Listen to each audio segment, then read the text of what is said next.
To be smart. Roland Martin's doing this every day. Oh, no punches! Thank you, Roland Martin, for always giving voice to the issues. Look for Roland Martin in the whirlwind, to quote Marcus Garvey again. The video looks phenomenal, so I'm really excited to see it on my big screen. Support this man, Black Media. He makes sure that our stories are told. See, there's a difference between Black Star Network and Black-owned media and something like CNN. I got to defer to the brilliance of Dr. Carr and to the brilliance of the Black Star Network. I am rolling with Roland all the way. Honored to be on a show that you own. A black man owns the show. Folks, Black Star Network is here. I'm real revolutionary right now. Roland was amazing on that. Stay black. I love y'all. I can't commend you enough about this platform that you've created for us to be able to share who we are, what we're doing in the world, and the impact that we're having. Let's be smart. Bring your eyeballs home. You can't be Black-owned media and be scared. You dig?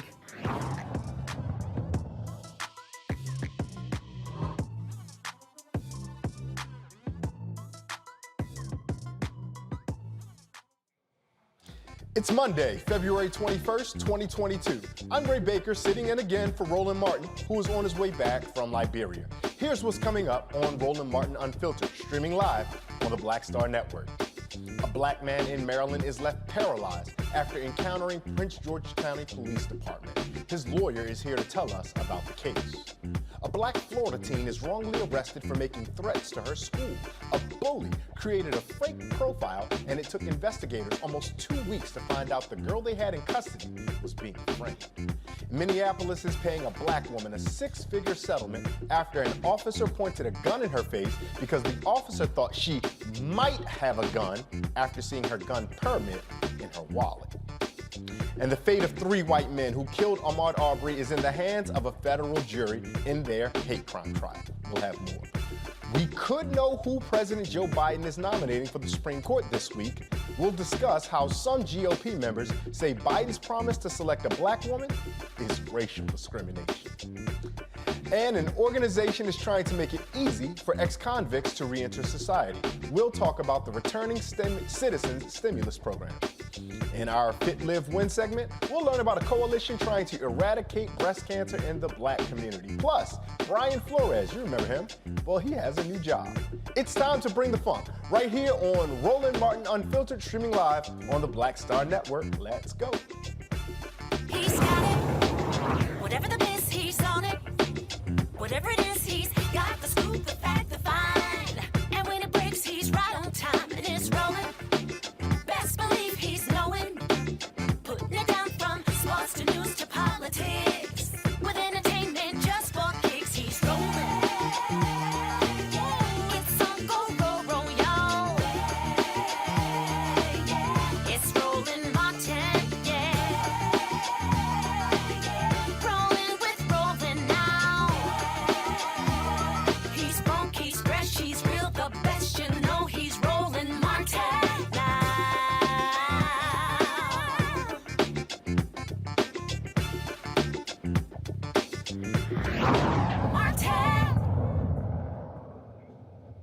The family of a Black man who was beaten and paralyzed by some Maryland police officers is filing a federal civil rights lawsuit. But I'm also DeMonte Ward Blake was left paralyzed from the waist down and suffered a broken nose after the police dragged him to the ground and he landed on his neck during a traffic stop in 2019.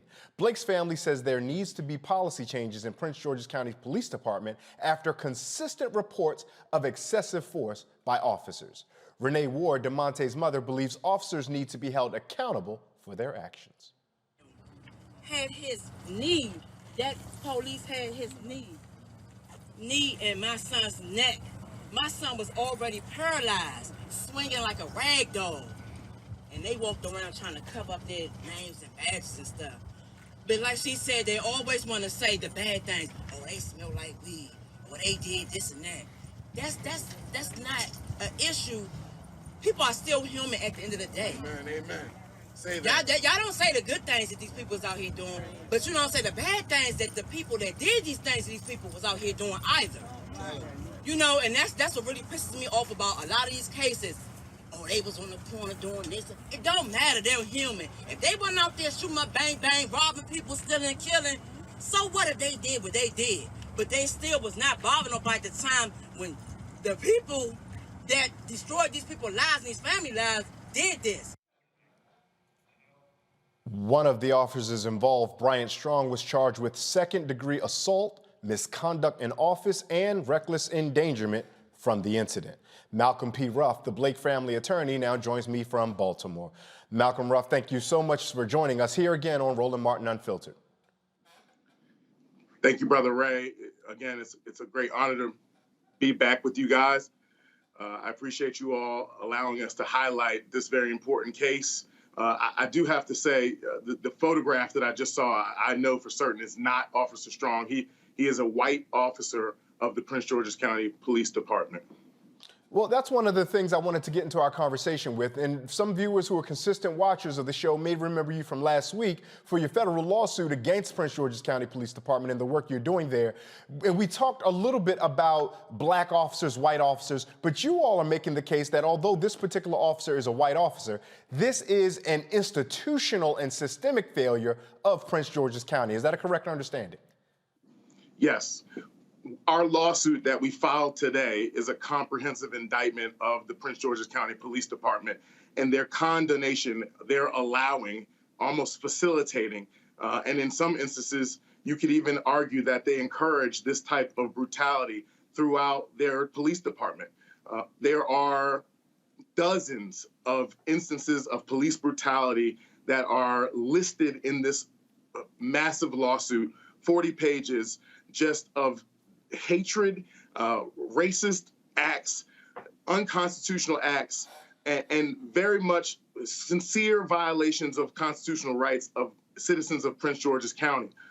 This lawsuit is going to hold this municipality accountable for what happened to DeMonte, because that condemnation, they're facilitating excessive force throughout the department in a widespread manner, is what led to DeMonte's demise. It's what led to him being maimed. It's what led to his spinal cord being flattened and him being declared a permanent, nearly complete quadriplegic for the rest of his life. He lived for 653 more days in what we would describe as living hell. And that's why justice needs to be brought in Prince George's County to his family and to the community. One of the things I'm curious about, Mr. Ruff, is this idea of lawsuit against the Prince George's County Police Department and the municipality of Prince George's County. But I'm also looking at your lawsuit and seeing that you're naming Bryant Strong individually. Do you think the individual component will be a more useful deterrent for law enforcement officers who violate? Because I presume otherwise it's just the municipality or the department on the hook, and that individual officer, if they're not facing any criminal charges, don't hold any liability. Well, legally, we have to be able to prove that this officer used excessive force in order to pierce the veil that municipalities have in federal court and their immunities that they have. One immunity that they do not have is if they have a pattern and practice of unconstitutional behavior throughout their department that they are not addressing. And so in order for us to pierce that veil towards direct liability of Prince George's County, it's going to be necessary for us to prove that this officer committed an act of excessive force, meaning an unreasonable use of force under the Fourth Amendment. And so it is absolutely necessary for us to sue this officer directly. I do believe it does have deterrent effect because the allegations in this complaint are damning. We allege that this officer intentionally slammed DeMonte on his face so hard that he broke his C4 neck bone in half. Those are the types of words that I would never want to be on the record of my life. And certainly there will be a warning to anybody who's potentially thinking about hiring this gentleman, who's been charged with criminal charges for what happens to DeMonte. This absolutely is necessary to hold both the municipality and the officer accountable for what they've done to this family. Mr. Ruff, I'm anticipating what a defense attorney in this case would say or what they may even try to argue. And it seems as though the outcome would be heartbreaking for everybody when you begin to talk about spinal damage and whatnot. But to prove intent or maliciousness, to prove a violation of one's civil rights, that seems to be at least a step too far. And I can anticipate how defense attorneys may come and say that was never the intention, despite that being the outcome. And that often tends to be one of the places where we who see things on video and it looks so obvious to us find that our understanding differs from the justice system. How do you all anticipate being able to overcome that? Well, we really are talking about two different courts, right? We're talking about the criminal case and the civil case. In the criminal case, the state's attorney's office in Prince George's County is going to be faced with the hurdle of proving that this officer did intentionally injure DeMonte. However, the devastating nature of his injuries are overwhelming, and there is no accident about the nature of his injuries. And I think that the state's attorney's office will be able to prevail based on expert testimony, based on the eyewitness testimony that will come out in this case. And then when we go over to the civil case, we're talking about a different standard. We're talking about an objective standard that is not viewed in 20/20 hindsight, but how would an objectively reasonable officer handle this situation based on the totality of the circumstances? So if we look at the facts of what happened to DeMonte, he was handcuffed behind his back and being searched up against a squad car when he was slammed to the ground. There was nothing about those circumstances that made DeMonte an immediate threat to anyone. So the use of force, taking him to the ground in the manner that he was taken, while he had no ability to protect himself or to catch his fall or to stop himself from having a catastrophic injury and being made an invalid for the rest of his life, there's nothing reasonable about that. And I believe a jury will absolutely be able to see through any potential defense that the county may try to assert or the officer may try to assert. This was unreasonable, point blank, period. And it's every Black mother's worst nightmare. Now, Mr. Ruff, you hit a word that all of our listeners here have wrestled with so often, which is objectionably reasonable. Because the things that feel objectionably reasonable to us, often as we find both in criminal or in civil court of laws, aren't always objectionably reasonable. So what type of framework, and I forgive me if I'm asking for your game plan as an attorney, but what type of framework would you approach to make something that seems demonstrably and objectively reasonable, perhaps to myself and the panel that'll join us in a second, make it seem so reasonable to judges and or juries? Well, that type of evidence really will be left up to very, very qualified experts in police use of force, police conduct, and police administration. There is an expert, Michael Graham, who has weighed in on Prince George's County and the way they operate, their administrative policies, and how they are not followed. And that's how the group of officers who came on your show, I believe 2 years ago from Prince George's County, were able to prevail upon the county in their case. In this type of case, we would use a use of force expert to show what training these officers would have received and what their training would have dictated in this type of situation. And I believe that we will be able to show evidence from a very qualified expert that there were no set of circumstances where his training, Officer Strong's training, said to throw this young man on his face like an animal in the street. And honestly, I think it's high time that the objectionably reasonable standard shifts. And I think that we're seeing that shift throughout the jurisprudence all across this country. We're seeing tenets like qualified immunity start to crumble from their foundation. So I understand that the term objectionably reasonable is really a sore spot for our community. But I think that with the actions that we take in the advocacy community, in the legislature, in the courtroom, that innocuous term is shifting into the favor of justice. I'm going to go to my panel in just 1 second, but before that, one last question, as briefly as you can answer this, Mr. Ruff. What is the relationship between a civil case and a criminal case? Does one have to proceed before the other? Is there evidence or information that may be presented in one that can be used in the other? What is the relationship in that situation? Well, I can't say exactly what will happen in this case, but I can tell you that it is commonplace for the federal district courts, which is where we filed this lawsuit, and the judges on those benches to oftentimes put the civil case on hold in order for the criminal case to resolve, because there doesn't want to be the courts don't want to allow any prejudice to occur to the defendant in the civil case.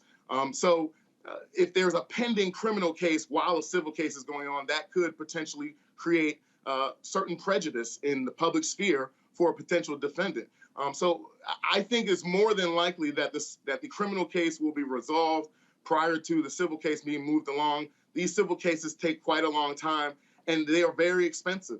And we're dealing with a county who, in a recent piece of litigation, spent nearly $26 million defending a case that had ultimately settled for $2 million. We're hoping that the county will be much more judicious with the resources of the county in attempting to resolve this case in a manner that shows its humanitarianism, but also shows what real justice is. This seems like a place where even those who may be fiscal conservatives would want to see better behavior from the police because it's costing our local jurisdictions so much money. Let me go to our panel and bring them in, see if they have any questions for you, Mr. Ruff. Joining us is Dr. Julianne Malveaux, Dean of College of Ethnic Studies at California State University of Los Angeles. Also, we're joined by Dr. Omokongo Dibanga. He's a professorial lecturer in the School of International Services at American University, and our good friend, Reverend Jeff Carr, founder of the Infinity Fellowship. Good evening and welcome to all of our Monday night friends. Dr. Malveaux, I'll start with you. You've heard what we just got from Mr. Ruff in this case in Prince George's County. And Dr. Malveaux, I know you've spent so much time in D.C., so you're familiar with Prince George's County. When you hear about this, Dr. Malveaux, first I'm curious about what you think about something like this happening in Prince George's County, and then I'll turn the floor over to you to offer a question to Mr. Ruff. Well, first of all, I want to thank my fellow panelists for their kind wishes. I had some COVID earlier this week, and I'm okay now. I have been boosted and everything I was supposed to do. So it wasn't that bad, but it was not that good either. I was supposed to be in D.C. on Monday, and I didn't make it there. So I want to thank both Jeff and Makongo for their good wishes and their peace and blessings. And I want to say that everybody Brown ain't down. What I mean by that is that police officers are police officers. And that means that they operate out of a space that has really nothing to do with race. It has a lot to do with power. And so whether the person who oppressed this brother was Black or not is immaterial. What's material is the way that people are empowered to oppress other people. And we know that all too often that oppression comes on Black folks. So I would ask, Brother Attorney, and I'm grateful for your presence in this case, I would ask you to assess how much community pressure can make a difference here, or is this something that's going to be internal? Thank you, Dr. Malveaux. That's a great question, and it highlights what happened at our press conference this morning. We announced the filing of this lawsuit in front of the county administration building this morning, and we were joined by 7 or 8 different community advocacy groups, especially the mothers of sons who have been killed in Prince George's County. If you see the image that's playing right now, these folks are not family members. These folks are community members. We had speakers today from Community Justice co-founder Kima Hutchinson Harris. We had Nia 2X from the Greater DC chapter of, the National Action Network. We also had Nikki Owens, who's the cousin of William Green, who we represented and settled a historic lawsuit with the county, who is the founder of the William Green Foundation. And they all spoke about how this community will stay with this family, just like they have rallied around numerous other, like I said, dozens of other victims of police brutality. So it will be absolutely important to prevail upon the leaders of this county to make sure that they hear the voices of the community. And what they want is justice. They shouted it loud and clear this morning, and that's what we're going after. Dr. Makongo, when you hear about this and you know what's going on, we've discussed this. I believe you might have been with us last week when we had Mr. Ruff. If not, my apologies. But as you observe everything that's going on, and you heard Dr. Malveaux almost echoing our dear sister Zora Neale Hurston, all our skin folk ain't our kinfolk. Do you also have that comparable takeaway when it comes to police communal relations?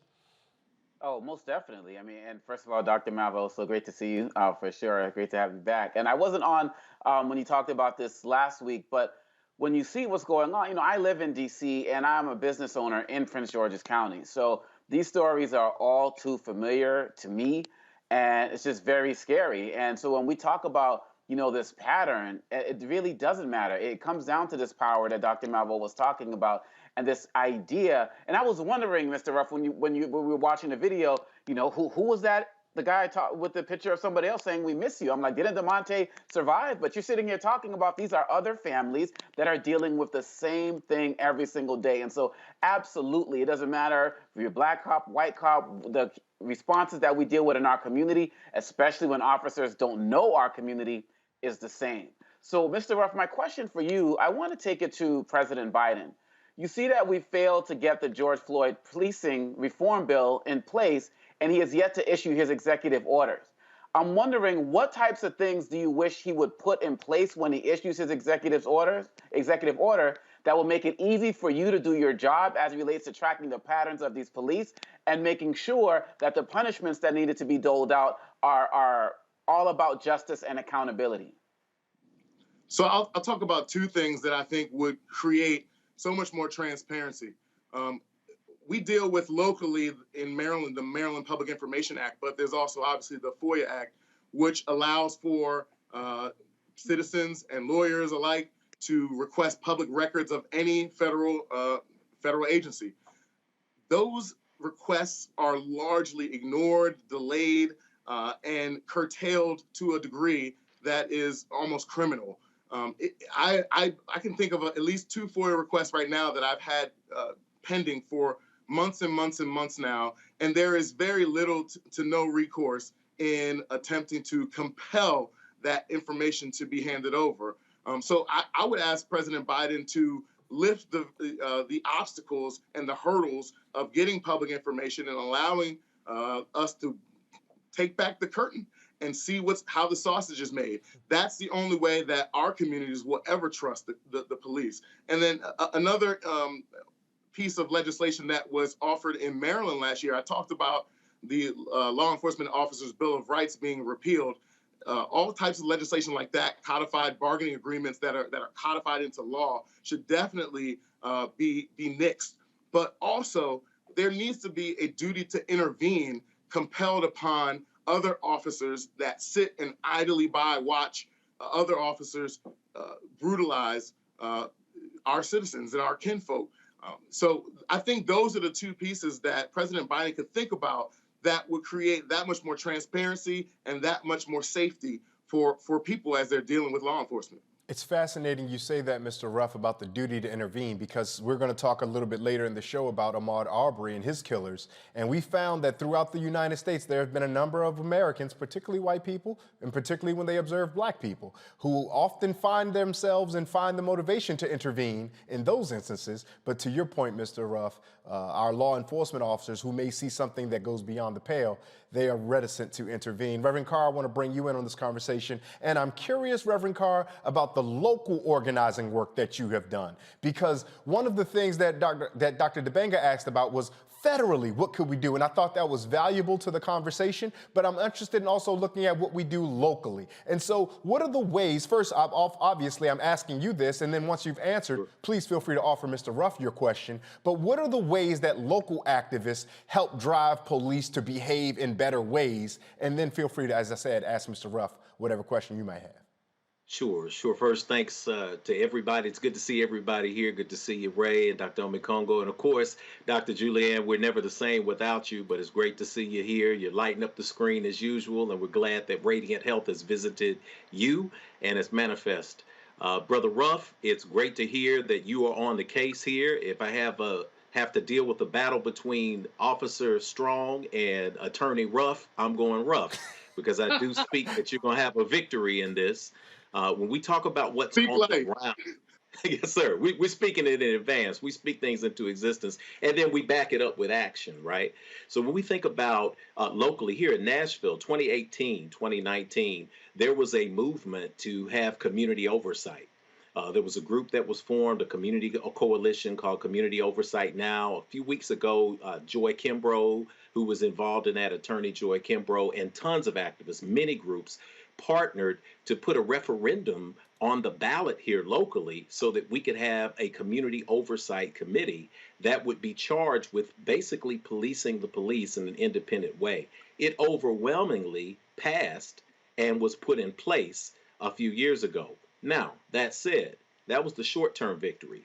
Little did we know that there were going to be obstacles presented, that the police were not going to cooperate with the committee, that they were not going to give the committee subpoena power, that they put the force of Metro government at the table to say, how can we do everything we can to preserve the culture of law enforcement?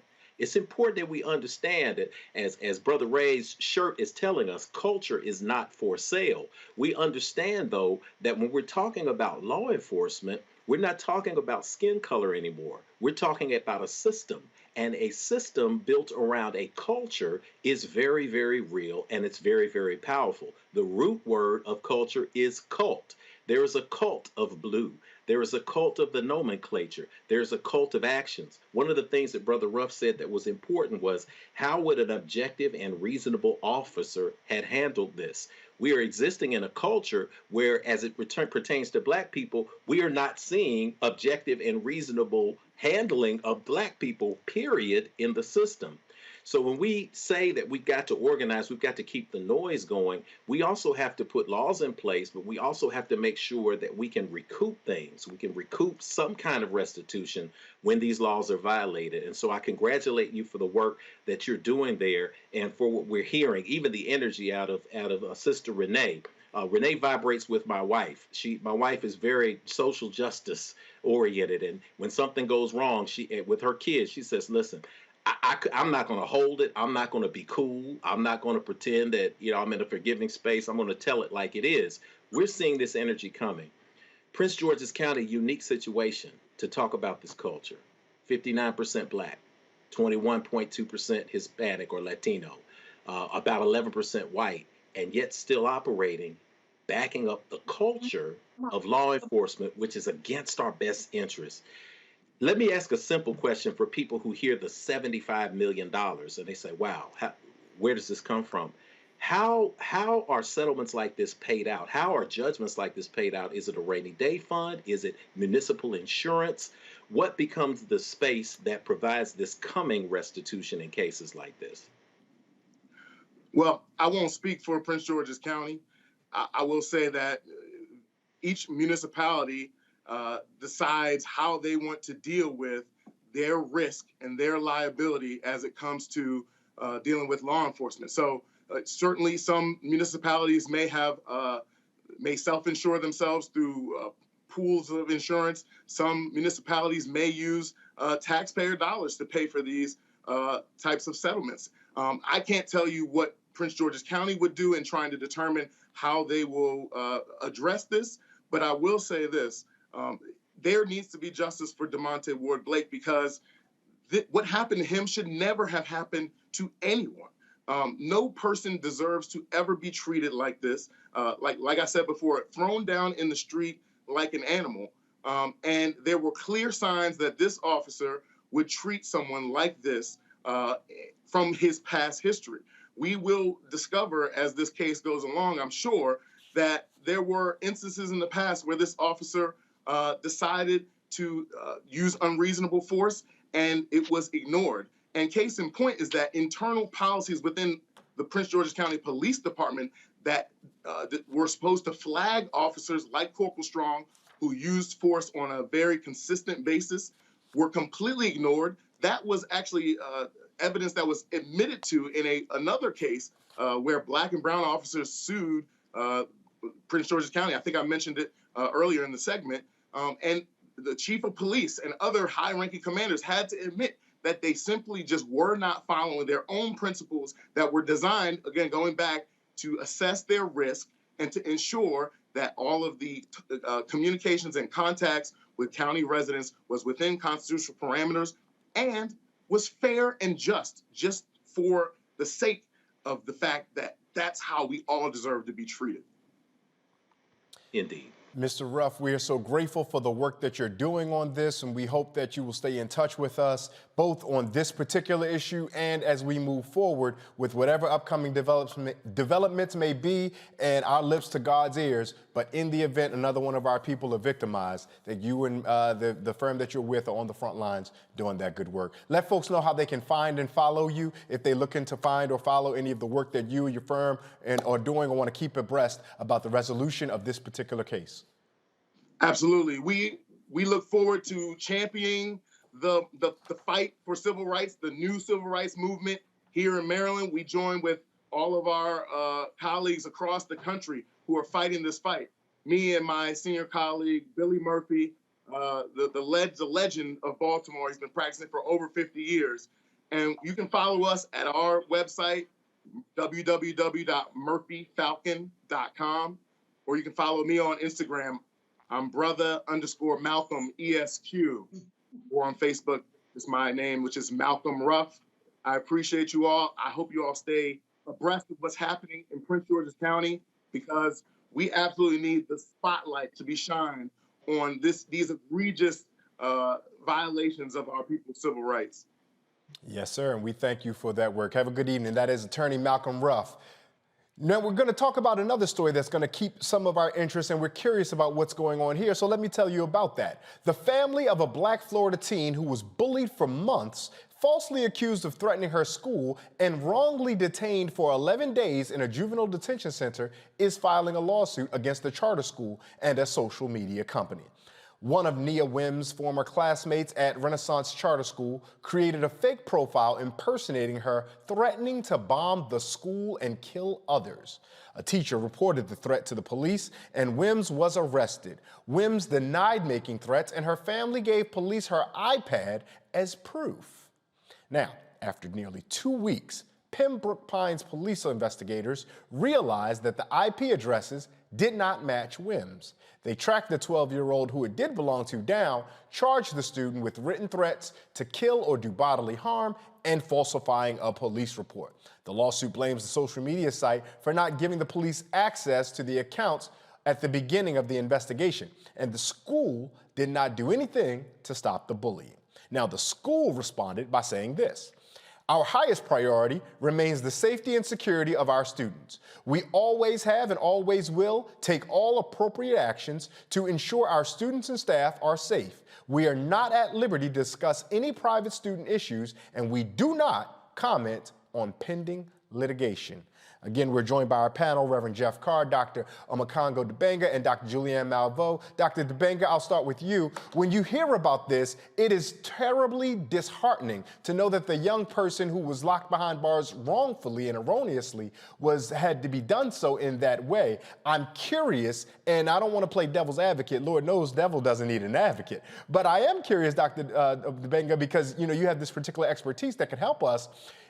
Did the investigators and authorities and the school, did they initially respond correctly, save perhaps for not looking at the young girl's iPad?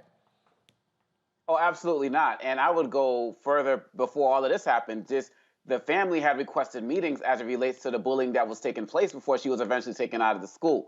So from the beginning, there were failures because these schools have a tendency to not listen to our children who are speaking up on these issues. So they were failures at every step of the line. Now, once we get to the point where we got this fake social media posts and so on and so forth, it doesn't take 2 weeks to figure this stuff out if you care enough about addressing the concerns and the needs of our kids. And if they're saying we'll do an investigation, well, she can just rot and just be, locked up and deal with these particular issues, that's another failure of the school. And I deal with this constantly, whether I'm talking in public schools or private schools or charter schools. The ability to not listen to parents, especially Black parents, when they're bringing up real issues is real, and it happens too often. And it's not until something extreme happens like this, then people start paying attention. So the school can make its announcement that our first priority is the safety of the school, but what about the safety of this child?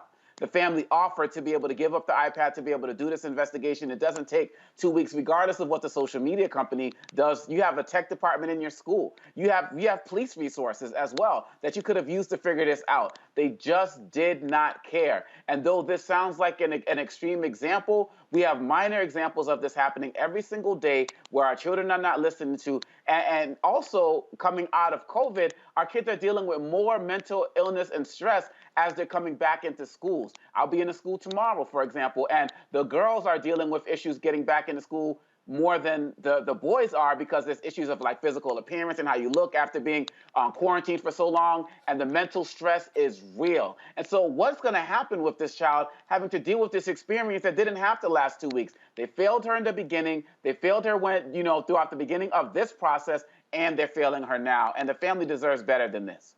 Reverend Carr, when you hear Dr. Dibanga talk so passionately about how the young girl was failed, were there any spaces where we could have intervened to prevent this from happening the way it did? Oh, sure. But again, it goes back to your shirt, and it goes back to the conversation that we had in the last segment. It's about the culture that you create, and it's about the culture that you create in a school.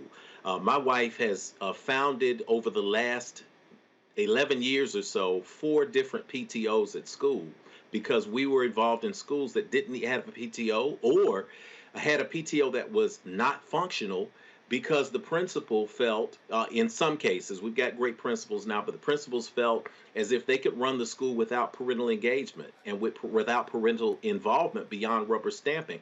That's a poor culture for a school environment. We go and we advocate for young people. I remember just last semester having to advocate for a family because a small child, a boy, middle school age, came to school on banking day and actually paid another large child a small amount of money that he was supposed to put in the school bank to beat up 2 young Black girls. Fortunately, the young man went directly to the principal and said, I feel really wrong about this. And when we brought the situation to a court, to a table, and we sat down to talk, even the parent defended the young man's actions, and the school was unable to even say, we've got to do something about this. We can't investigate it even further.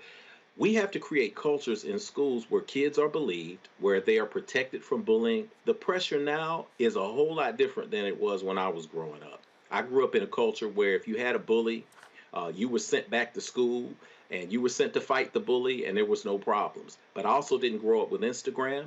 I didn't grow up with Facebook and Twitter. I didn't grow up with TikTok.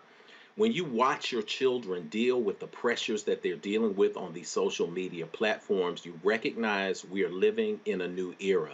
I think about one night that I spent when I was 17 years old in a juvenile cell for doing something absolutely dumb, as 17-year-olds tend to do. And I remember lying on that metal bed and saying, never again. I'm going to change my life because of the hell that I am seeing around me. It was terrifying. And that was one night for a man who was on a boy who was on the cusp of manhood. I cannot imagine what that little baby went through. And I'm going to say little baby, and y'all forgive me a second, man, because I got a daughter that'll be 13 this year.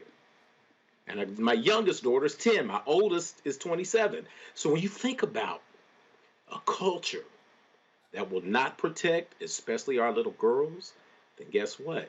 We've got to step up in these spaces and make sure that they're protected from a parental space, from a school space. The school is liable for this. As Dr. Omekongo said, listen, you could have gotten the iPad immediately. You could have gotten to the bottom of this in 24 hours. You could have called a tech specialist with the school system. They could have helped intervene with the police. And this is not rocket science. To let a little girl sit in a juvenile cell for 11 days, it's unbelievable. It's immoral.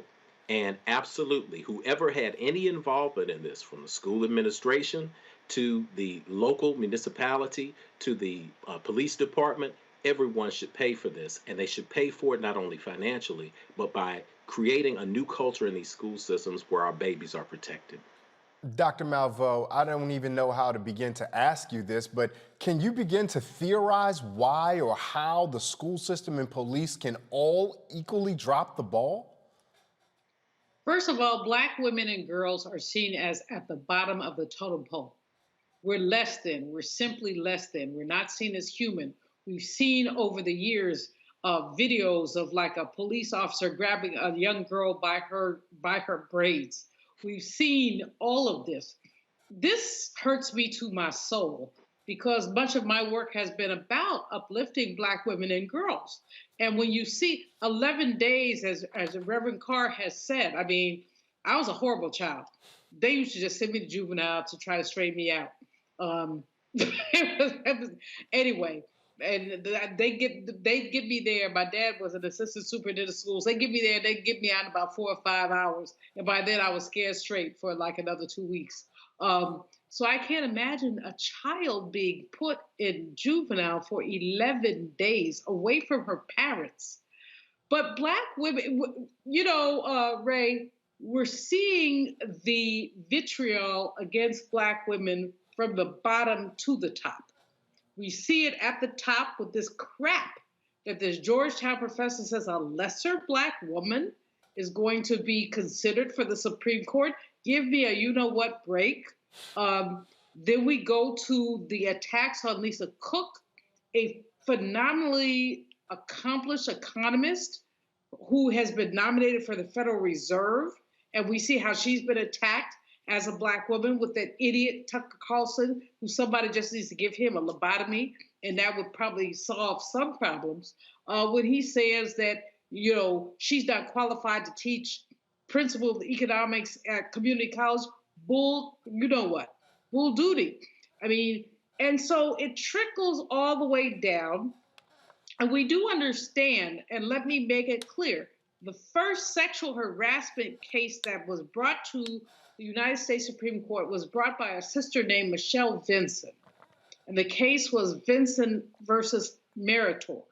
And it was a bank in DC called Meritor Bank, where they basically had men extorting sex from women and telling them they weren't going to keep their jobs unless they gave it up. And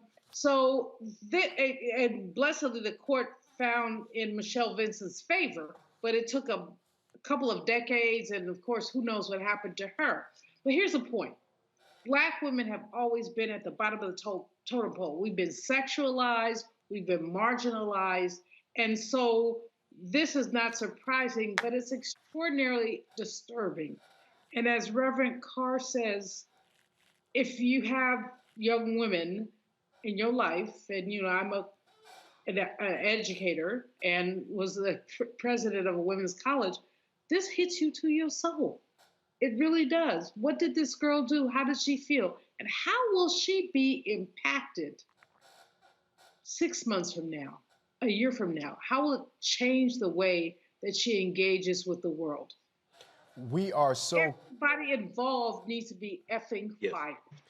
Everyone. So sorry for stepping over you there, Dr. Malveaux. We are so thankful that you introduced the academic aspect about calling upon the history about discrimination cases, because the idea of a discrimination case making it to the Supreme Court is going to be very, very useful, and also is what we call in this business a bit of a segue, because our next guest that's joining us is going to talk a little bit about Brian Flores. Now, for some of you all who don't know, NFL coach Brian Flores, yes, the same one famous for the discrimination lawsuit against the NFL in 3 of the NFL's franchises, has a new job. It's not a head coaching gig, but he is coaching in the NFL. Flores will be joining the Pittsburgh Steelers as a linebackers coach. Mike Tomlin, the winningest black head coach in the NFL history, made room for Flores. To talk more about this is the co-host of the Run Tell This podcast and a contributing writer for The Root, Keith Reed, coming to us from Pittsburgh, Pennsylvania. Keith, thank you so much for making time to join us here on Roland Martin Unfiltered. Always a pleasure. Always a pleasure to talk to you. Keith, I do know that you are a former past board member of the NABJ, so I know you and Roland like this, so forgive me if you're a little heartbroken that you got the replacement Roland in the seat with you today. That's all right, man. Me and you go way back, so we're good. But I do want to ask some questions about the Brian Flores hire, and beyond just whether or not what this means for football, should observers, folks who are cheering for Brian Flores in his discrimination lawsuit to truly hold the NFL to account, should they be encouraged or discouraged that he's now back employed with the NFL? So I think it's kind of hard to really make a blanket statement about that, whether or not you should be encouraged or discouraged. So it's 2 things, right? It's a good thing that the Steelers, and in particular Mike Tomlin, are going to give this brother an opportunity to be employed in the NFL because it was clear, and he even stated in his lawsuit that he did not expect to work in the NFL as a coach again. So for him to get that call, for him to get an interview, and for him to be coaching in the NFL under Mike Tomlin, it's a great situation for him. Tomlin has never had a losing season, and he is definitely going to add a lot to a coaching staff and to a team that has aspirations to try to go to rebuild and go far in the playoffs after their franchise quarterback just retired. So that's a good thing for Brian Flores. In terms of whether or not it's good for the NFL overall and whether or not it means anything for hiring African-American coaches across the league, I don't know that it necessarily moves the needle. I mean, listen, it's Brian Flores is employed, but Brian Flores should be employed as a head coach in the NFL, not as a senior defensive assistant for the Pittsburgh Steelers. I'm a Steelers fan, so I love to have him, but he shouldn't be a senior defensive assistant. He shouldn't be an assistant. He shouldn't be a coordinator. He has the credentials to be an NFL head coach. It's arguable that he should have never been fired, never been terminated by the Miami Dolphins. But even if he were terminated by the Miami Dolphins, some other team should have not only interviewed him, but interviewed him, took him seriously as a candidate, and made him an offer to be head coach. That didn't happen. And so he is in the situation that he's in. Mind you, he has not yet dropped that lawsuit and walked away from it. So it could be a situation where he coaches for the Pittsburgh Steelers while he is in litigation against the NFL for the entire season, if it comes to that. One of the things we heard when Colin Kaepernick was blackballed from the NFL was that with each successive year, well, Kaepernick is no longer useful. He might have lost the mechanics. We heard all kind of wild talking points. He forgot how to throw. He doesn't know this modern NFL offense. Does Brian Flores being employed this year, is it good that it keeps him around the game so at least no one can use that as a potential argument as to why he doesn't get hired several years down the line? I'll put a lot of stock into that. Brian Flores wasn't going to forget how to coach, and Colin Kaepernick wasn't going to forget about how to throw football, right? Like, you and I could not touch a microphone for the next 6 months, the next year, the next 2 years. That doesn't mean that we're gonna forget how to talk in front of a camera. I could put down the pen and not write, but it's my God-given gift to write. I've been doing it for professionally for 25 years, and I've been doing it my entire life just because it's a passion of mine. So to say that Colin Kaepernick forgot how to throw a football, oh, he's been out of the game, that's not a thing that you lose. You go and see some of these retired guys. I mean, you every once in a while you get a video of Brett Favre throwing the ball. Every once in a while you get a video of one of the Mannings who are retired now throwing the football. In a few years, we'll get a picture of Tom Brady throwing the football. They ain't forgot how to throw. They might not necessarily be able to do it at their advanced age in their upper 40s like they used to be able to do, but they're not forgetting how to throw a football. Colin Kaepernick didn't forget how to throw a football. Brian Flores isn't going to forget how to coach. So I don't put a lot of stock in that argument at all. If he were to take a year off from being a head coach and then get hired somewhere else as a head coach, I imagine he's going to stay up on what's happening in the game. He's going to stay up on the latest defensive schemes because he is a defensive-minded coach, and he's going to know enough to be able to walk in the door somewhere and coach. And that's whether or not he's linebackers coach this year for the Steelers, or whether he didn't coach this season at all. That's not an argument that gets made. That's not an argument that gets made when we talk about a John Gruden, who was away from coaching for a decade before the Oakland Raiders, now the Vegas Raiders, brought him back to coach, and we see how that ended, right? So don't give me the nonsense that if he was away from the game for a while, it might have passed him by. They don't say that to white folks when they come back to coach in the NFL after they take some time off. Bill Cowher's been retired for more than a decade, and every once in a while you still hear somebody talking about, well, maybe old Bill will come back and coach. Maybe he'll get an opportunity, even when the man has said that he doesn't want to do it anymore. So don't run that with Brian Flores, and don't run it with Colin Kaepernick.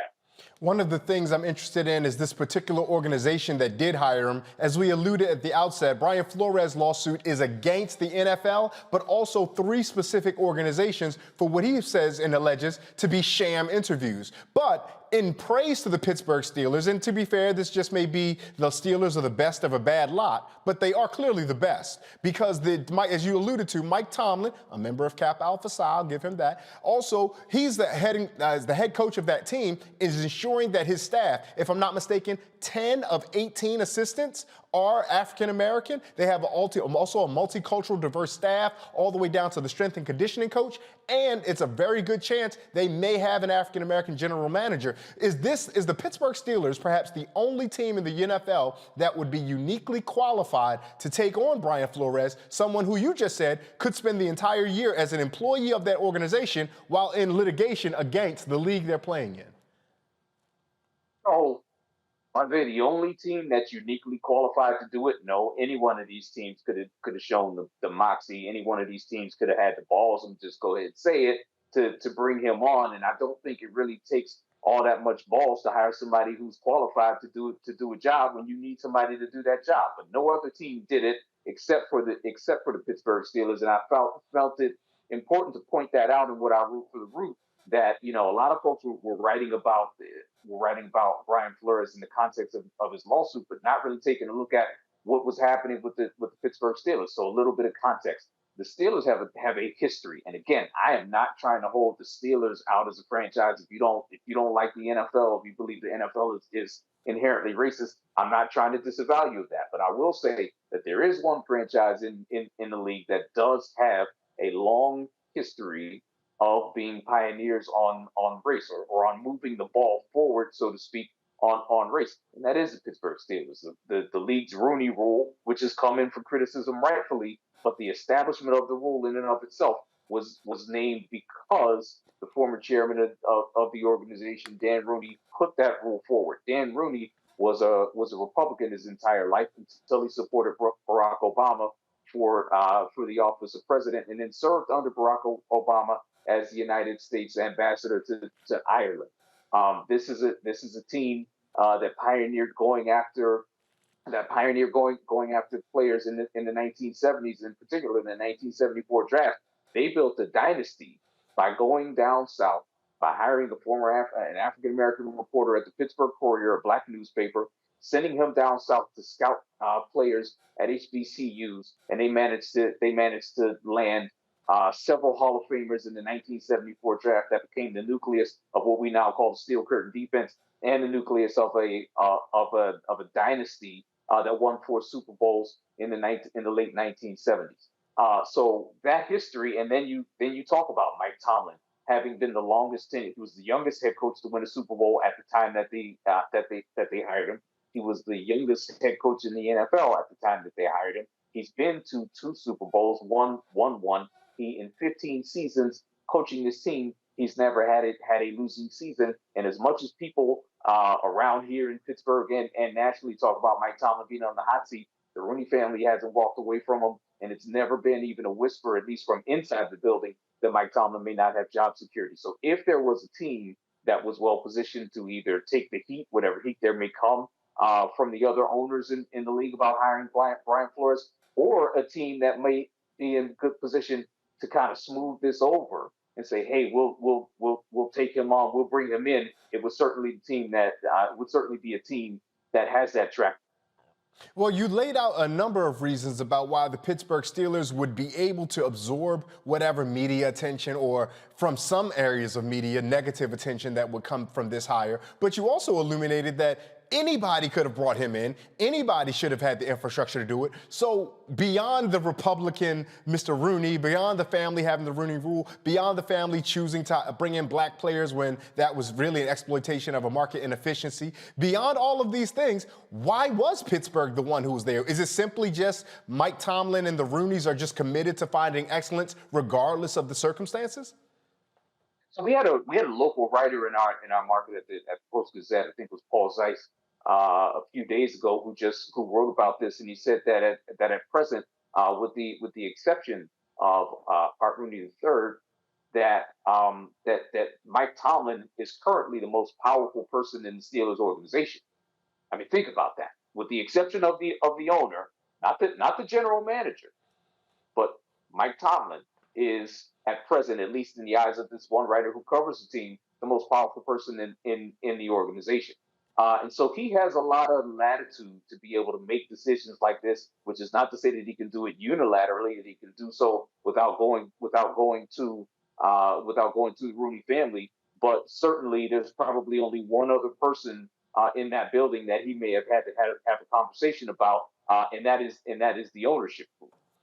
And so when you have a situation like that, another one of the things that I wrote about in my piece to the root on this is that when you empower black executives, and this is taking a step back from football, right? We can have that conversation in our line of work in media. We can have that conversation about big law firms.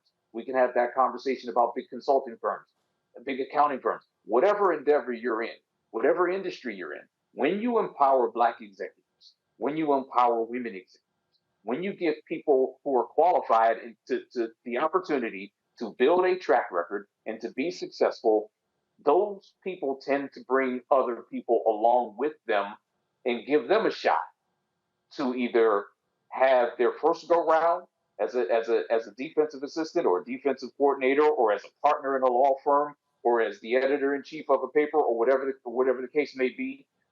Or give them the opportunity that they may have been looking for. Maybe it didn't work out in one place, as is the situation with Brian Flores. It didn't work out in Miami, but certainly he's been given now the opportunity to have a second shot, and that's because Mike Tomlin is the head coach of this football team, and Mike Tomlin is empowered to give him that opportunity with very few reservations and very few checks and balances on that power outside of the ownerships.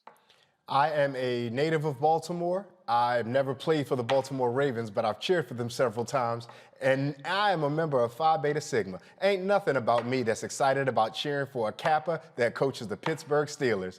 But when you get principled injustice in this kind of way, at least 2 times a year I'm going to root against them, but every other time I might be okay with it. Keith, if folks want to find and follow you and follow your work, how can they get a hold of you? How can they follow you? How can they find what you're doing? I see my work every day at the root.com. I've been writing for them for the last couple of months. I'm a contributing writer over there, and I contribute. I do some commentary as well as some news writing for the Root. You can catch me on programs like this, and I show up on many of the networks, the cable networks. You can also follow me on social media at K_.RE.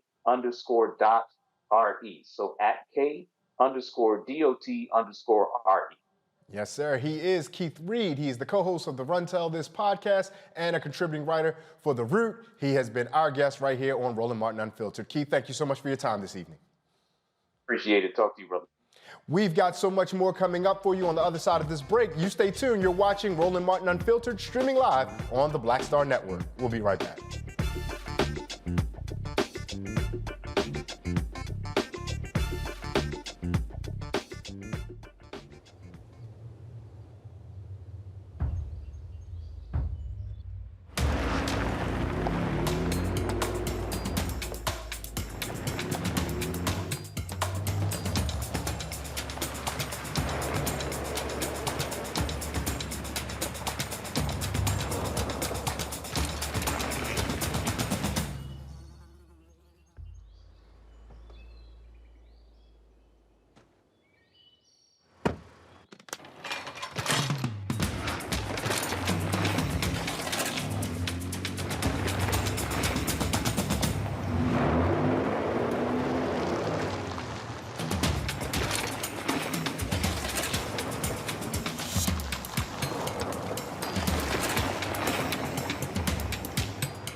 On the next Get Wealthy, make the shift from earner to owner and achieve the level of success that you desire and that you deserve.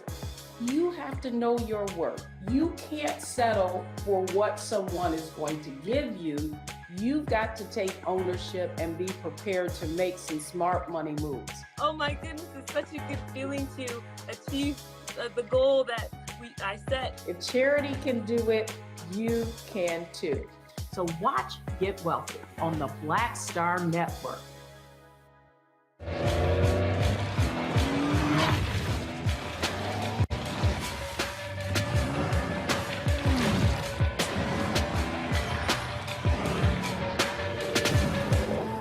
Pull up a chair, take your seat. The Black Tape with me, Dr. Greg Carr, here on the Black Star Network. Every week, we'll take a deeper dive into the world we're living in. Join the conversation only on the Black Star Network.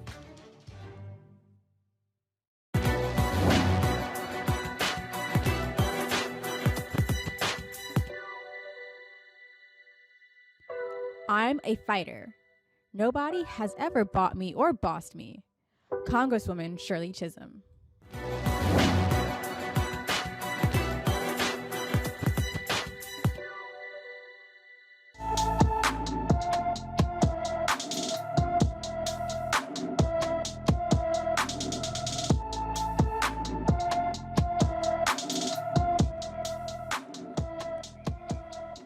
Grayson Shear has been missing from Baltimore, Maryland since January 18th, 2022. The 14-year-old is 5 feet 7 inches tall, weighs 127 pounds, with black hair and brown eyes. Grayson has a tattoo of the name Aquashana near his eyebrow. He may need medical attention.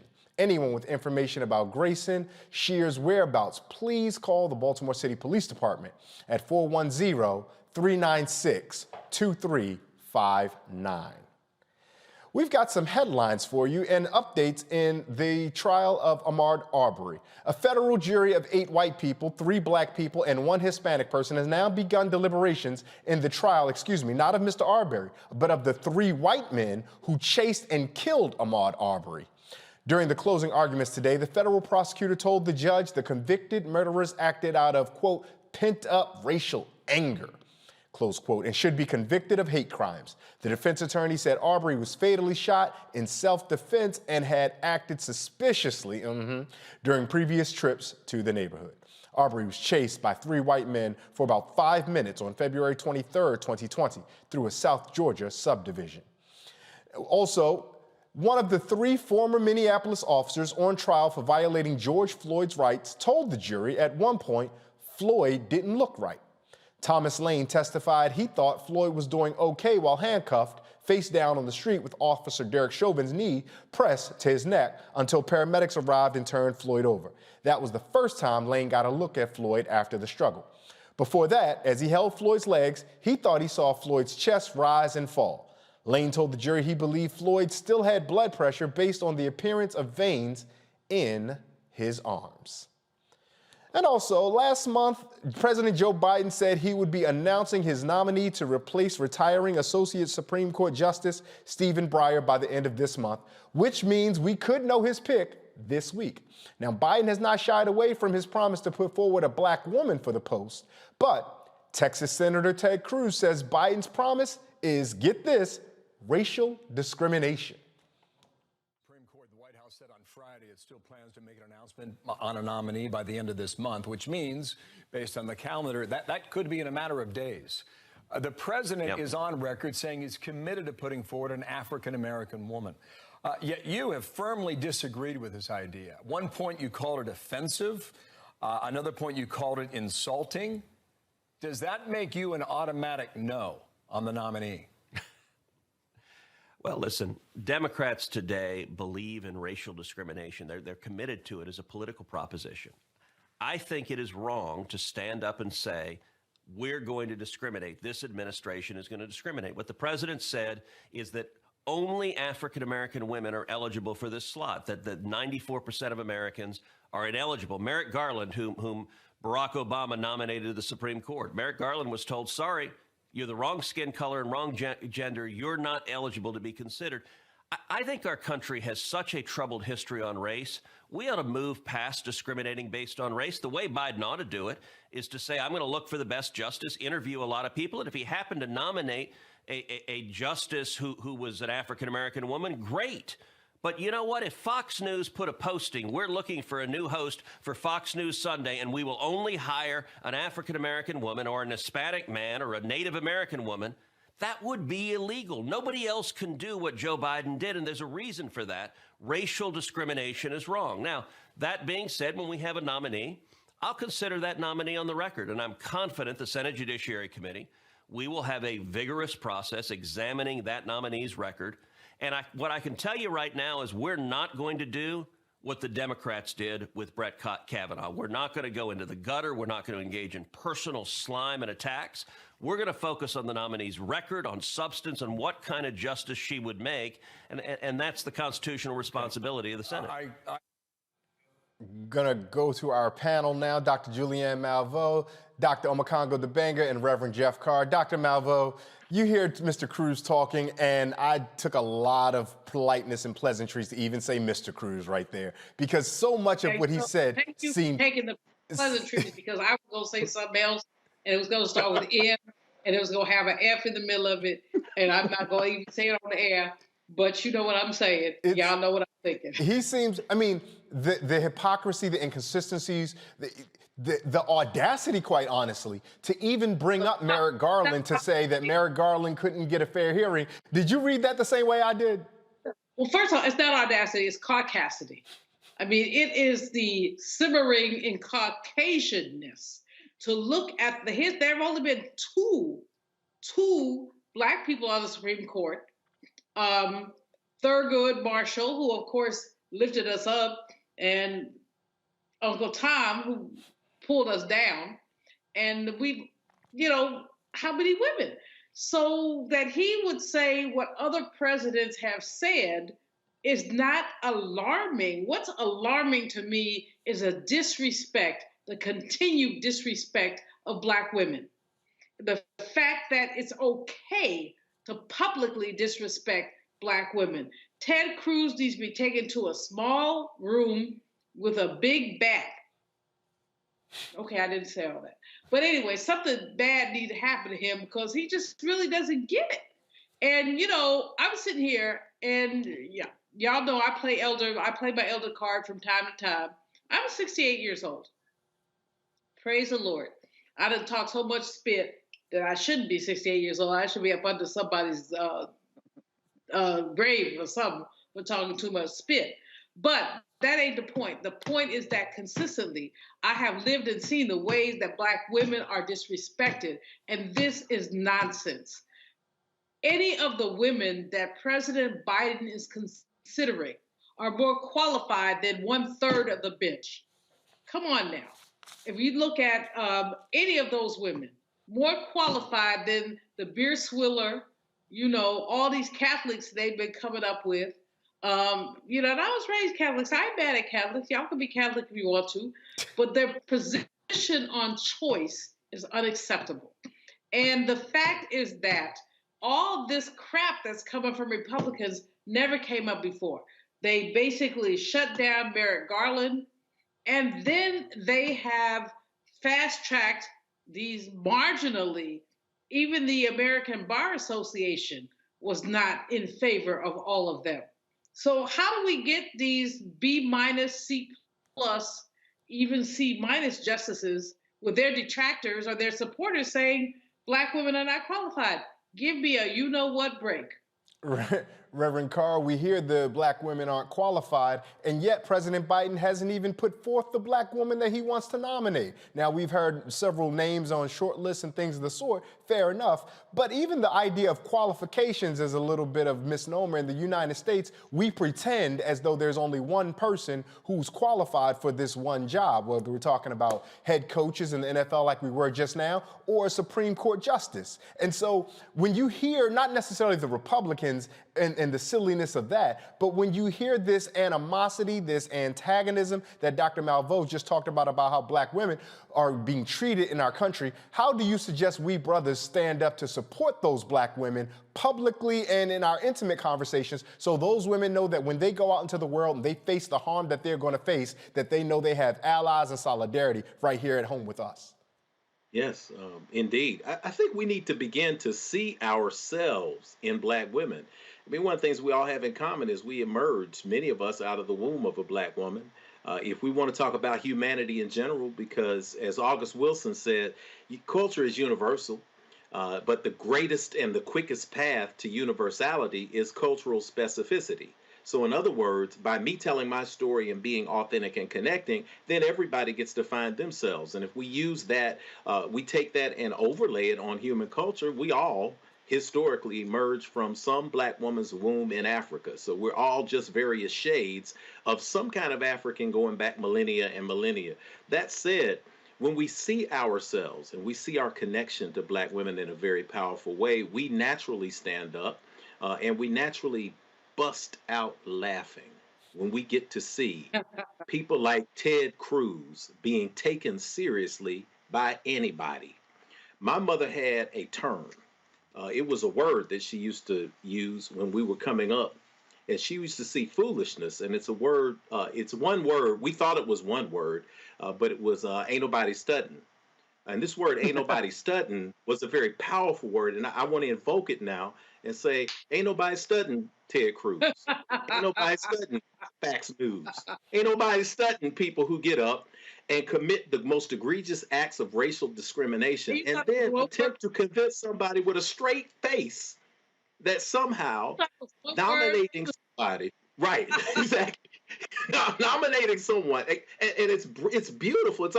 It's beautiful because if you study comedy is most funny when you have someone who is being silly and someone who is able to play straight. And if you've seen any show that was brilliant, whether it was In Living Color, whether it was the Carol Burnett Show, whether it's Saturday Night Live in its best years, you always found people who were able to keep and hold the straight face when they were saying something really comedic. I think Ted Cruz is really studying to be a comedian because he can sit there on Fox News and say something so egregiously upside down and insane and say it with a straight face. I think this man has a future in comedy. I wish, I speak that Fox News would say, I'm going to hire a bunch of Black people. I wish that Fox News would say, I'm going to get some conscious people on here who are going to align themselves with history and not just make up things and say them over and over again and hope that by saying them over and over again, people are going to actually believe me. No, it doesn't work that way. And the reality is, as Dr. Malveaux said, throw a rock Because when we don't hear this when you talk about Clarence Thomas. They say, we're glad we have diversity on the court. We've got Clarence Thomas. We've got a black male.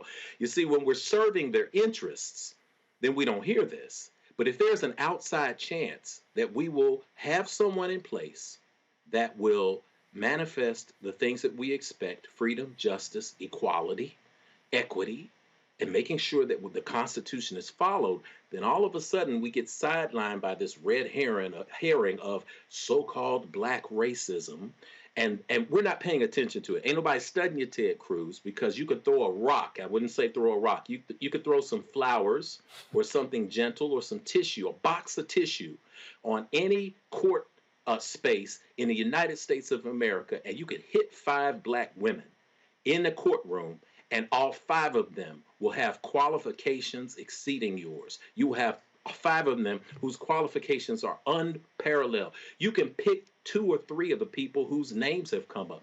Ketanji Brown Jackson, Leandra Kruger, J. Michelle Childs. Each one of them has credentials that are longer, that are stronger than every nominee that's currently on the court. So we don't play games with you anymore, Ted. I just look at you and I say, man, I turn to the comedy show. We're going to stand up for our sisters. We're going to stand strong. And until we get equity and justice, until we absolutely understand that we're going to balance this thing out and understand no taxation without representation, we're going to continue to stand, and we're not going to study you anymore. Reverend Carr, I like that. The idea of thinking of Ted Cruz as an aspiring comedian now makes me able to watch and listen to a lot more of what he's going to say. Dr. Dabenga, I mean, I know that you approach this seriously, and so maybe we should all take a page out of Reverend Carr's book and look at Ted Cruz as, instead of a sitting United States senator from one of the largest states in the union, look at him just as an aspiring comedian, someone who at his best wishes he could be a 10th of as talented as Keenan Ivory Wayne. That is so funny. Well, shoot, as long as we're laughing him out of office, we can see him as comedic as we want, as long as he is being laughed out. I mean, look, this guy, the audacity to even bring up Merrick Garland, but he can do that in a country where so many of us have short memories. Because people who don't live this life, who don't talk about this stuff every day, they're going to take that and be like, oh, this happened to Merrick Garland as well, Obama's nominee, because people don't know how to do not even basic research on some of these issues. But the fact of the matter is, the hypocrisy is glaring and obvious. Republicans had nothing to say when Ronald Reagan said that he was going to put a woman on the Supreme Court. They had nothing to say when President Trump said that he was going to put a woman on the Supreme Court with like 28 days to go before the election happened. They had no words. They were all in praise. And when we talk about qualifications, I was listening to the Joe Madison show a couple of days ago, and Representative Al Green was on there. And you know what he said? He said that out of the 115 Supreme Court justices that we have had, 40 of them were not lawyers. And get this, 5 of them did not have an undergraduate degree. Come on. So we had 5 Supreme Court justices with a high school education.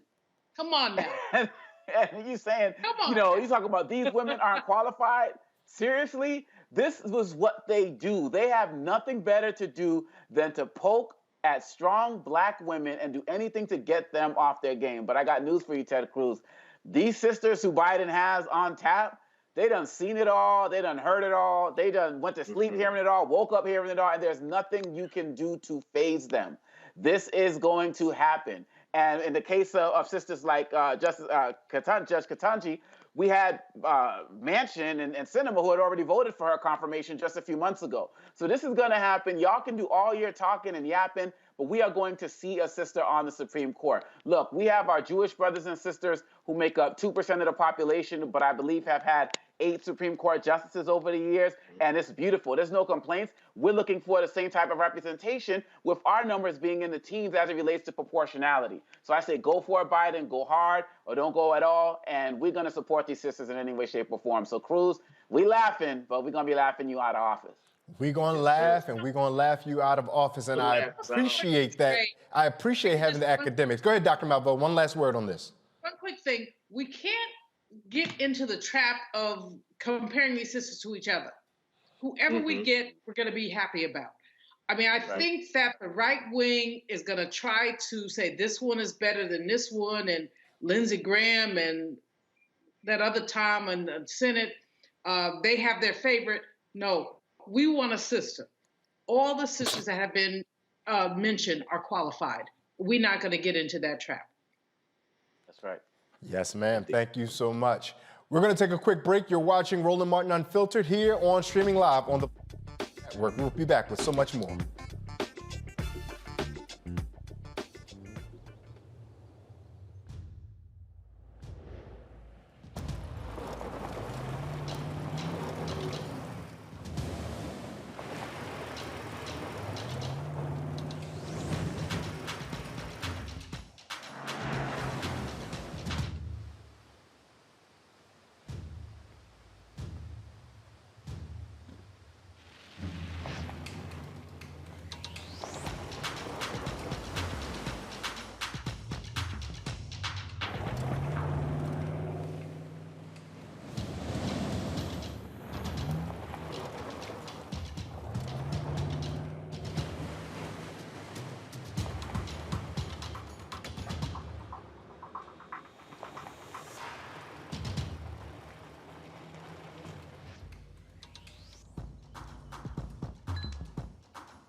Hi, I'm Dr. Jackie Hood Martin, and I have a question for you. Ever feel as if your life is teetering and the weight and pressure of the world is consistently on your shoulders? Well, let me tell you, living a balanced life isn't easy. Join me each Tuesday on Black Star Network for A Balanced Life with Dr. Jackie.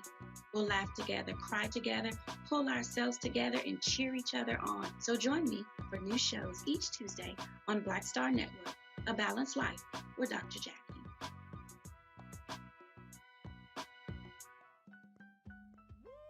We're all impacted by the culture, whether we know it or not. From politics to music and entertainment, it's a huge part of our lives, and we're going to talk about it every day right here on The Culture with me, Faraji Muhammad, only on the Black Star Network.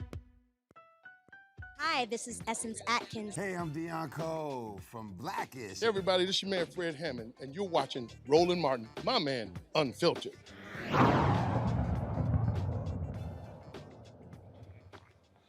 The United States has some of the highest recidivism rates in the world. According to the National Institute of Justice, on average, 44% of those released returned before their first year out of prison. In 2005, 68% of the 405,000 released got arrested for a new crime within 3 years, and 77% were arrested within 5 years. One of the biggest factors contributing to high recidivism rates includes not being able to find a job. The Center for Employment Opportunities hopes the Returning Citizen Stimulus Program makes that transition a bit easier. Derek Bowers, the Director of Social Enterprise of New York City at Center for Employment Opportunities, joins me now from Toms River, New Jersey, to tell me more about the program. Mr. Bowers, thank you so much for making time for us here on Roland Martin Unfiltered. Thank you for having me, Ray. We're excited about the program because the name us alone, the Returning Citizen Stimulus, it invokes the same ideas that so many of us received stimulus checks when we were at our worst economic points during points of the pandemic and during points of the Great Recession. Is that what viewers should think about when they hear this? Yes, that's exactly what they should think about. You know, in the onset of the pandemic, you know, we saw so many Americans in need. And the previous federal administration made sure that there was a stimulus and unemployment benefits for Americans. But when it comes to those recently released from incarceration, they did not have the work history or the tax returns to qualify for those benefits. And so CEO realized that there was a tremendous need to make sure that individuals returning from incarceration had access to cash assistance. Mr. Bowers, we're going to interrupt you for 1 second. Our folks on tech are telling me that we're having a difficult time trying to get your connection through, and we apologize for that. They're going to call you right back. I'm going to talk a little bit and just give some folks some background while they connect that with Mr. Bowers for our control room. I'm going to talk a little bit about what that stimulus program is. I'm going to invite our panel to join us just for a quick second. Again, Reverend Jeff Carr, Dr. Omekongo Dibanga, and Dr. Julianne Malveaux. Now, let me give you guys some background about this, because when we get Mr. Bowers back, we'll have him to elaborate on this a little bit more. But the program, Reverend Carr, is supposed to target those folks folks who are returning. And as we know, those folks who are returning home don't have the opportunities to get on their feet with any meaningful resource. And unfortunately, that helps build the bridge of recidivism, because if you don't have money and you need money, but because of where you came from keeps you from getting above board money, you're going to get money under board. Oh, sure, sure. When you're locked out of opportunity, when you're locked out of spaces where you are empowered, you find that, again, there's nothing else to do. You have to find a way to feed yourself and to feed your family. Unfortunately, the prison industrial complex that exists now, that makes it so that the for-profit system begins to look at things like reading scores and grades of kids in the 3rd grade so that it can determine how many beds they're going to eventually need when they get into juvenile and they're 18. It still persists. So you have this revolving door. And we ask ourselves, we often sit outside in judgment. I don't get to do that as a spiritual leader. I have to deal with people as they come, and I get what I inspect and not what I always expect. But many times we think about recidivism and prisoners, we classify people. We just say, oh man, they just, they've been in the joint, they did a stretch. That's just my cousin who gets in trouble all the time. But the reality is, if we found ourselves in the same space, if we found ourselves in the same environment where we were not allowed to have access to opportunities, and we found ourselves involved in the criminal justice system. Once we get involved in the criminal justice system, between fines, between court dates, between delays and hearings, every single part of this system, once we find ourselves in that, it's extremely difficult to get out. And it's extremely difficult to get out when you're educated, when you have a degree, when you have a less amount of education, then it becomes almost impossible. That's why programs and programming is important, to give people opportunities to jobs, job training, financial resources in the short term so that they don't find themselves attracted to either the lure or the necessity of making money off the streets. So I'm excited to hear about this program and the details of this program, because we have to have programs like this to stand in the middle and to stand in the gap and connect people to resources. And that's the only way that we break this chain of recidivism. That's absolutely it. And we're grateful to have Derek Bowers back. Mr. Bowers, we had you, glad you're back connected. You were telling us a little bit about those returning citizens. I was asking you, was it the same type of stimulus that the rest of us know? And I believe you were saying that it was. While you were gone, we began to unpack a little bit about what the challenges are that those folks have to overcome.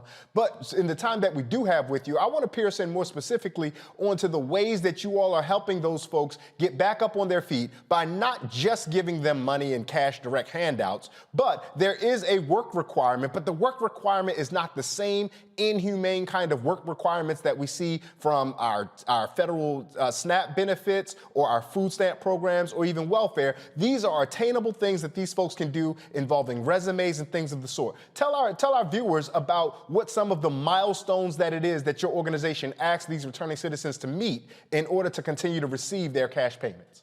Yes, definitely. Thanks, Ray. These milestones are employment related, and out of the 10,400 individuals that CEO was able to give out the cash assistance through this RCS program, nearly more than two thirds of these individuals did reach employment-related milestones. And that could be anywhere between, creating your resume, going to employer workshop, or actually getting a job. Yeah, we understand that, if I'm not mistaken, 90% of those, at least in the New York City area, who then qualified, reached the second step, which is the 3 steps of cash payments. The first is when they first come home. The second is after that first milestone you alluded to, and then with upwards of 2/3 for the third. How important is it to make those types of milestones, as you guys call them, attainable, something that people can do? Because so often we hear about programs that are supposed to offer assistance, but the things they ask those who could qualify to do are so unreasonable that folks either can't attain those things or don't even bother trying. Well, we know that, we have to make our programs and our services barrier free. And we already know that when individuals come home from incarceration, they face massive barriers. So, CEO believes in the transformational power of work. And we believe having access to services with a job coach, a job developer to get you in touch with the many employer partners we have, as well as retention services, ease these struggles of individuals coming home from incarceration trying to have access to work. And this cash assistance through the RCS program, the MDRC study, showed us that there was so many benefits from receiving this cash assistance. Not only did it provide some financial security during these times, but it also helped individuals get access to housing through this funding, transportation to and from jobs or job interviews, and it also helped with the mental and physical well-being of individuals who, so often can be stressed and burdened with having to figure out what their next steps are going to be from day to day. And so ultimately, what is the goal of CEO Center for Employment Opportunities? What is the goal for you all when you engage someone who's first coming home from having to serve time? Well, our hope is that we try to figure out what it is that they want. It's listening to individuals, right? And helping them tell their own stories and then find their own path. And our hope is to make sure that when individuals come home and they come to our program, that not only are they able to access fruitful career and trajectory and a journey, but they're also less common to recidivate and also, commit new crimes and then return home into their societies and the well-being and reconnecting with their families. One thing we know about those folks who were sometimes laborers while in prison is that the prison laborer is often exploited.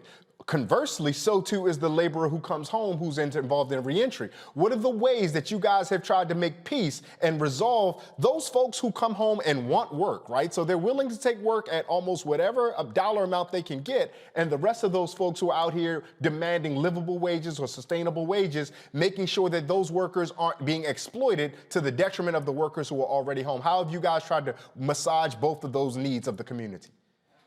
For sure, and that's a great question.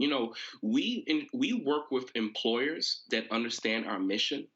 We also help many employer partners with inclusive hiring. What we see is that there's many organizations and companies that would love to open up their doors to those who are formerly incarcerated, those who may have criminal convictions. But many of these organizations do not know how to hire or retain those individuals who have a criminal justice background. And so we work with SHRM directly to build out a workshop to ensure that employers, their HR staff, and those who are hiring managers in their organization understand what are the specific needs of individuals who are recently released from incarceration. And not only are we doing that, but we also have a amazing model that provides a year long of retention services. So when that manager comes to CEO and wants to hire our individuals, we want to make sure that employee, our participant who becomes an employee of that organization or company, has all the tools necessary to meet success at that job. And we all know that those coming home from incarceration, those who have been impacted by the criminal justice system, there are many barriers that happen with them on a day-to-day basis, whether it's meeting with their parole officer, probation officer, whether it's, going to a court, back and forth, trying to do so many things to put their lives back together. Many times when they're at an organization or a company, these things can bleed into their daily life. And we want to make sure that they have the support and that employer understands that we have that support and we're able to share with them what it is that they may be going through on a day-to-day basis so that they can help support them as well. Now, the RCS, the Returning Citizen Stimulus Program, took shape in 28 different locations across the United States. But I noticed that the piece highlights seven of the cities, to be specific, including Tulsa, Denver, New Orleans, Los Angeles, Detroit, and New York City. From your experience in New York City, is there anything that you guys done in that city, such a large and important city of so many people, that has been usable, that has been modeled in other places because of what you all have been effective at doing in New York? Yes, CEO started in New York City. It's our flagship location, and we are the largest reentry organization and provider that uses a transitional work model. And what we are doing in New York City is that, specifically in our program, outside of this RCS initiative, our model is to provide individuals with transitional employment. So, and what that means is that when an individual enrolls into CEO, they have immediate access to many of our transitional work sites throughout the country. In New York City specifically, upwards of 30 to 35 transitional work sites that are working throughout the 5 boroughs in association with city and state agencies, providing supplemental maintenance and labor to these agencies in order to provide immediate training, paid training, and immediate paid employment to a participant in our program. So at the end of each shift, they're seeing money transferred to their bank card every single day. We run payroll for thousands of individuals in our program because we know how hard it is to be able to get your life together, be able to go out and find a job, pay for those immediate living needs unless you have immediate cash at hand. And working every day and getting paid at the end of each shift is the most important part of our model. I got one more question for you before we bring our panel in to converse with you. I know you didn't have the opportunity before, but I appreciate that you talked about daily pay, because so often when people start jobs, particularly if you're a young person coming out of college or whatnot, you sign a job, you're excited, I'm gonna make X amount of money, and they say, see you in 3 weeks. And you tell that to somebody who's a returning citizen, they may find some other ways to get their hands on immediate cash in the meantime. Was that one of the reasons that you all understood how valuable that end of shift pay would be, particularly for this population? Most certainly. That is, we realize, how important it is to have cash at hand. And we know that individuals who are returning home from incarceration, more than likely are those coming from underserved communities, impoverished communities. And what we realize is that when you take someone out of poverty, right, and then return them back into poverty, it's like insanity. The same results are being produced. So the powerful transformation of work and the immediate access to income is what makes our model so successful. Dr. Omekongo Dibanga, you have a question for Mr. Bowers in this program. Yeah, so first of all, Mr. Bowers, you are doing incredible work, and we really, really just want to commend you for your dedication to this. The question that I have is, I'm somebody who pays a lot of attention to language, and clearly with this program, you're doing the same thing. I wonder if you can talk about the whole idea of using the term returning citizens. When I was growing up, it was ex-con, then ex-felon, and people talked about the stigma relating to that. It seems like you're very selective in the language that you use, returning citizens coming home. Could you speak to a little bit about that, the language and stigma associated with this? For sure. I would love to speak to that. And, I think that the one thing, the immediate thing that we realize with individuals returning home from incarceration, and what we need the rest of the country to realize, is that they're our citizens. They're our friends, our brothers and sisters, our relatives, our co-workers, our neighbors, And so we can't forget about them. We can't forget about their humanization, right? And so what sometimes we see with the stigma of being incarcerated is when individuals return home, that stigma stays with them for much longer. Even after they've redeemed themselves, they've paid their dues to society, they're ready to come back and be a part of society, be a part of their families, be a part of their communities, and be an important asset to those communities. And so the first thing we want to make sure is that we recognize their humanity as we're helping them get back into society. Dr. Malveaux, offering any questions for Mr. Bowers in the program that they're working? Sure, I'm excited about this program. Let me give my own institution a shout out. Cal State LA has a program where we just graduated 40 incarcerated people into a BA program. They're now Cal State LA graduates, and there are a whole bunch of services and resources for them. 40 is a very small number, but on the other hand, it's a huge number. And so I got to shout out my provost, Dr. Jose Gomez, who has basically instituted this program. I want to know from you, are there any there are not very many programs like this, but there's some. There were more in the 80s, and then, the crazy people took over and they took programs away. But where else would you shout out programs that allow people who are incarcerated to get a path to productive life through higher education?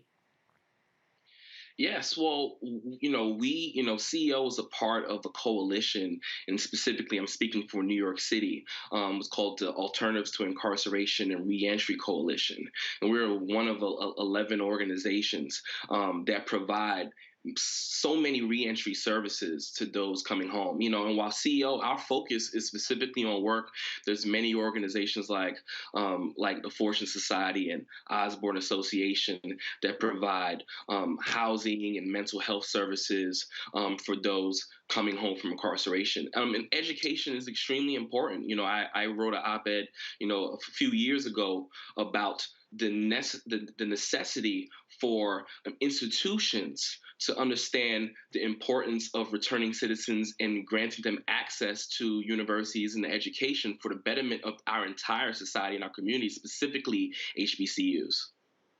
And Reverend Carr. Thanks, man. And I'll be brief because I had a little say-so while we were hooking you back up to tech, Brother Bowers. First off, thanks for everything you're doing. Again, to add to what Dr. Omekongo said, reframing the language so that we're talking about returning citizens is very important because it reframes the way we treat people when we interact with them. Let me ask you about, in that tradition of reframing language, in another iteration, I would say, what are the unique challenges that you face when trying to get an employer to be a part of the program and to deal with the stigmas? And that would be, I guess, in this language, what are the unique opportunities that you have? If I'm a new employer and I say, hey, I want to be involved in hiring some returning citizens, what are some of the first things that you have to deal with me on to get me to be able to be a great partner?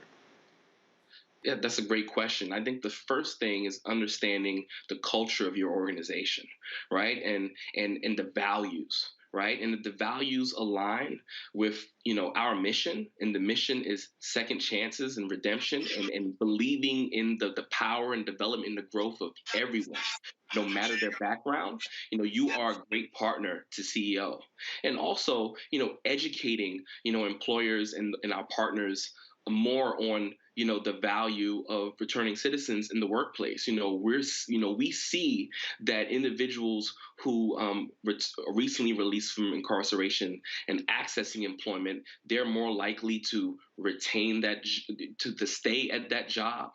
They're more likely to be on time. And then when we've done interviews with employers throughout the country, those employers have stated that individuals who recently released from incarceration, now returning citizens, are just as valuable and just as capable as any other individual that they've hired. Once we're able to educate those employers and partners through that, and then moving them past the stigma, and then seeing our program up close, through our transition to work program, through our success stories, they are more likely, more comfortable with working with us because, the individuals, this population, this pool of Americans who, 600,000 individuals return home from incarceration every single year and millions more from local jails, these are the individuals who will help us get through, the economic issues that we're having today, especially with the Great Resignation. They're the individuals who will take these jobs and will be able to take us into the next wave of what the workforce should look like. Ashe, good brother Bowers, ashe. Where can folks find or follow you if they want to know more about what the organization is doing, more about what you're doing? How can they stay plugged in? Yes, you can go to www.ceoworks.org to learn more about CEO. If you want to donate to the program, or if you have interest in, starting a location in a place that has tremendous need, we would love to hear from you. Again, that's ceoworks.org, and that is both for donations, that is both for support if you want to start it, and if you are a business owner who has a conscience and a commitment to justice. That's Derek Bowers. Mr. Bowers, thank you so much for your time this evening and joining us on Roland Martin Unfiltered, streaming live on the Black Star Network. Thank you, Ray. You're watching Roland Martin Unfiltered, and we have much more coming up for you on the other side of this break. You stay tuned. We'll be right back.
Pull up a chair, take your seat.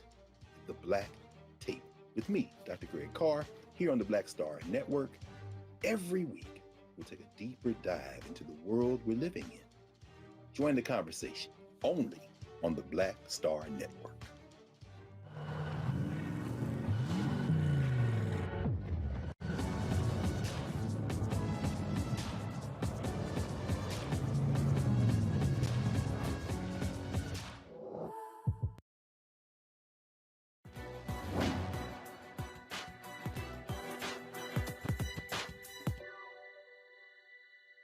Once you know who you are, you don't have to worry anymore.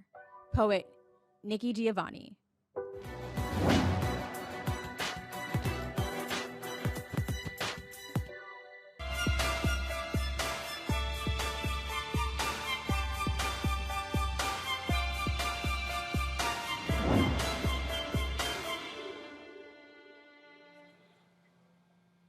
According to the CDC, 255,000 breast cancer cases are diagnosed in women and around 2,300 in men each year. Those numbers tell us that breast cancer is the leading cause of cancer-related deaths among women. There is a 1 in 8 chance that a woman will develop breast cancer. Breast cancer has the highest mortality rate of any cancer in women between 20 and 59. African American women have a 31% breast cancer mortality rate. That is the highest of any racial or ethnic group. Breast cancer incidence is higher among African American women younger than 45. Younger African American women are more likely to present with triple-negative subtype of the disease, which is more aggressive and associated with a higher mortality. Triple-negative breast cancer is diagnosed more often in American women of African descent, and these numbers motivated CEO and co-founder of Touch, the Black Breast Cancer Alliance, Ricky Fairley, to create a space for everyone working on the common goal of eradicating Black breast cancer. And she joins me now. Ricky, thank you so much for making time to join me here on Roland Martin Unfiltered, streaming live on the Black Star Network. How are you? It's so great to be here tonight. Thank you so much for putting those facts out, because we have a devastating situation here. It's really the most fatal disease for Black women. Ricky, I am so grateful that this is the day that Roland would have called on me to guest host. My mother in 2015 was diagnosed with breast cancer, triple negative. She had triple negative markers, and she unfortunately transitioned because of said breast cancer. And in particular, as I was reading about the work that you all were doing, there was not enough evidence. Her oncologist did not know what would be the best type of treatment for her because she also suffered from sickle cell, which is something that's also going to be unique to Black women. So if I'm understanding correctly, the efforts to include Black women in trials, we try, if I'm saying that correctly, the efforts to include Black women, it's so that we ultimately can be able to have the types of medicines that we can cultivate that can speak to the specific and unique needs of Black women who are already adversely affected from breast cancer in ways that are disproportionate to our percentages. Am I understanding it correctly? Yes, yes. Our movement is called When We Trial. And right now, the drugs that are currently standard of care on the market, and especially the drugs for triple negative, have not been tested on Black women. And so when you look back in history, you know, we just don't have the science for Black women. And so until we get that science, we're going to have mortality rates in these crazy numbers. And I think the one number that you didn't talk about actually too is that Black women have a 41% higher mortality rate than white women. And Black women like me who've had breast cancer, God bless your mom, I'm sorry about that, we have a 71% higher risk of death than white women. Black women under 35, at the age of 35, get breast cancer at twice the rate and die at 3 times the rate of white women. And Black women get triple negative disease at 3 times the rate of white women. And we don't have any, we recently just got 2 targeted therapies for triple negative, but until the last year and a half, we didn't even have targeted therapies for triple negative. But we don't have the drugs, and so we're on a mission to eradicate Black breast cancer. And the only way to do that is to get women in clinical trials. And there's a lot of fear about it that we have to overcome, but we have to overcome it. Ms. Fairley, that's exactly where I was going to go. We've heard about all the hesitancies that people in our community have with this vaccine. And so to now ask folks to be a part of trials, there's skepticism there. So in what ways are you approaching those in our community to be able to tell them we need you in this trial and it is worth being in this trial? Well, you know, we did a lot of research last year and a lot of research with breast cancer patients, actually. And everybody says, oh, you're going to get the sugar pill and die. Or, you know, I don't want to be Henrietta Lacks. I don't want to be a guinea pig. But there's so much safety now in place because of that bad history. A doctor would be under the jail to give you a sugar pill. And there's no sugar pills in cancer research. You're either given standard of care, which is a drug that's currently on the market, or possibly a new drug or drug in combination with the standard of care. You know that Advil you took last week for a headache? Guess what? It was in a clinical trial. You know that Tylenol you gave your baby? It was in a clinical trial. And frankly, in a clinical trial, you get better care. You get better supervision. You get more scans. You have more people watching over you. And if anything could possibly, you know, go wrong, they will quickly change you to a therapy that's going to work better for you. So it's really a safe place to be. And frankly, you know, Black women have done amazing things. And we need to do an amazing thing here and take care of each other. And we need to do it for our daughters. I work for my 3 granddaughters. They're 4, 2, and 10 months. That's what I work for. I do not want them to go through what I went through with this. And we have to get the science. We have to advance it.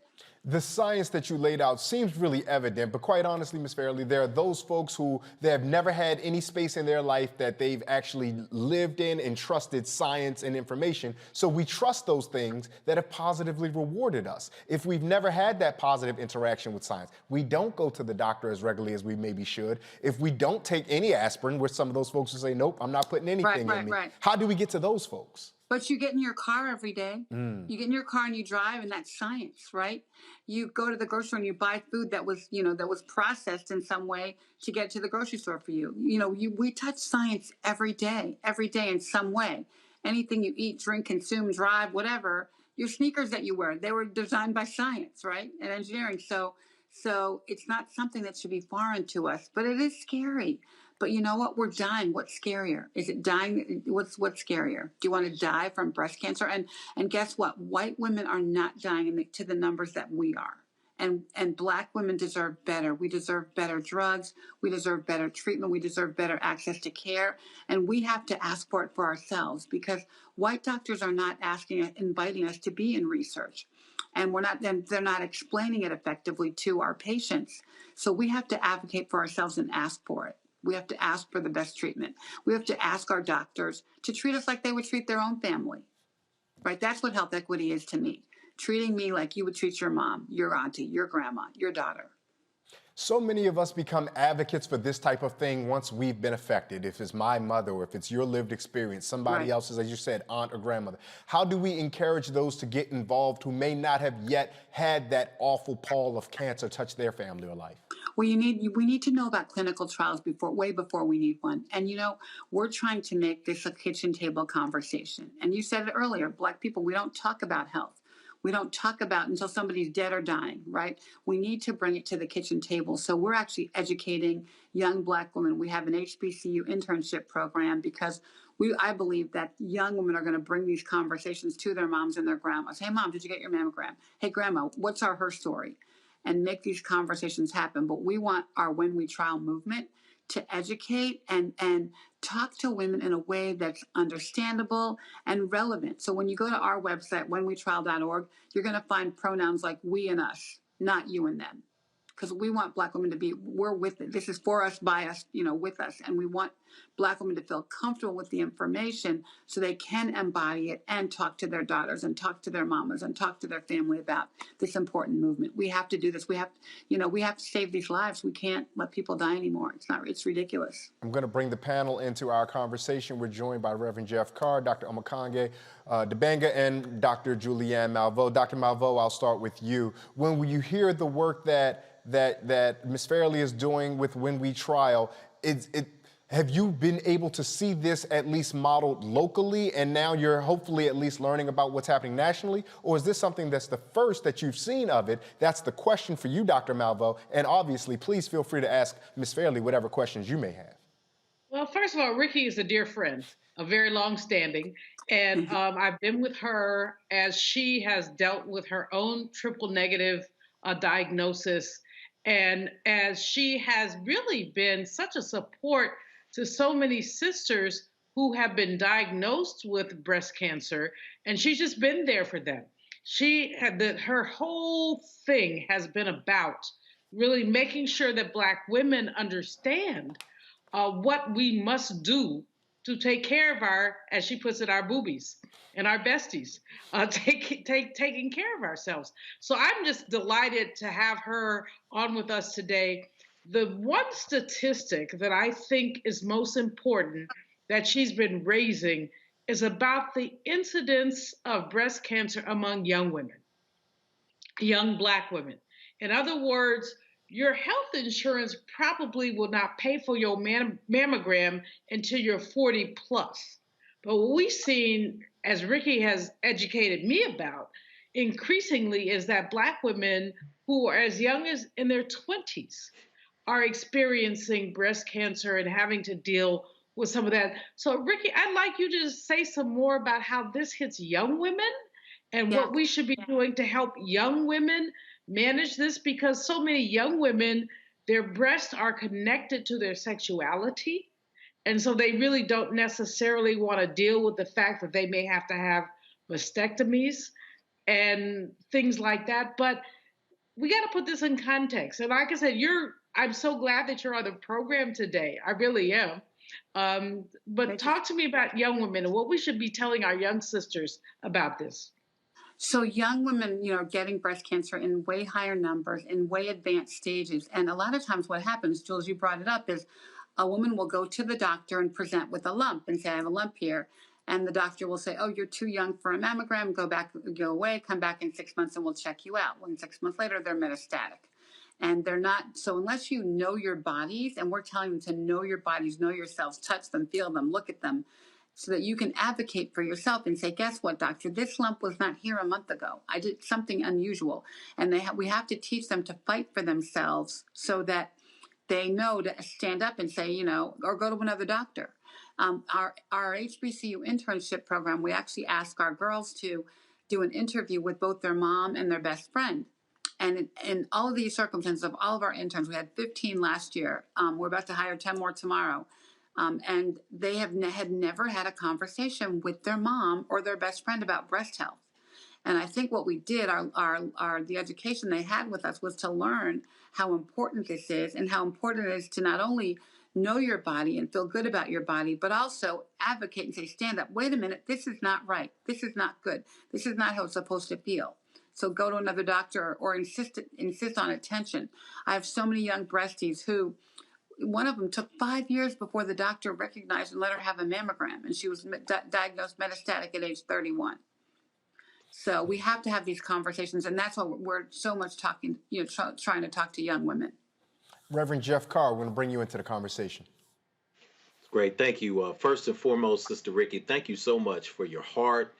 Thank you for your mind. Thank you for your spirit, for the work that you're putting into the world. It is absolutely saving lives. I'm proud that Meharry Medical College here in Nashville, Tennessee has a Center for Women's Health, and they provide free mammograms for people. We try to get people to go and be there and to take advantage of this. As a spiritual leader, I've sat next to people when they're in chemo treatment and they're going through and they're dealing with all of the psychological issues that they're dealing with. It often goes into a space of stereotype. And my dad would always say, son, an ounce of prevention is better than a pound of cure. When we talk about these clinical trials, briefly, what does a clinical trial actually look like? Because without having gone through it, many people go to the horror story image, but we are dealing with science. So what does involvement in a clinical trial look like? Well, first of all, you have to advocate for yourself and almost ask to be in it. But that's what our website is all about. WhenWeTrial.org, we try to break it down into simple science. But basically, you're either getting a standard of care drug, so a drug that's currently on the market and been tested and is being used, or you get a drug that either is a combination of that standard of care drug and a new drug, or a new drug.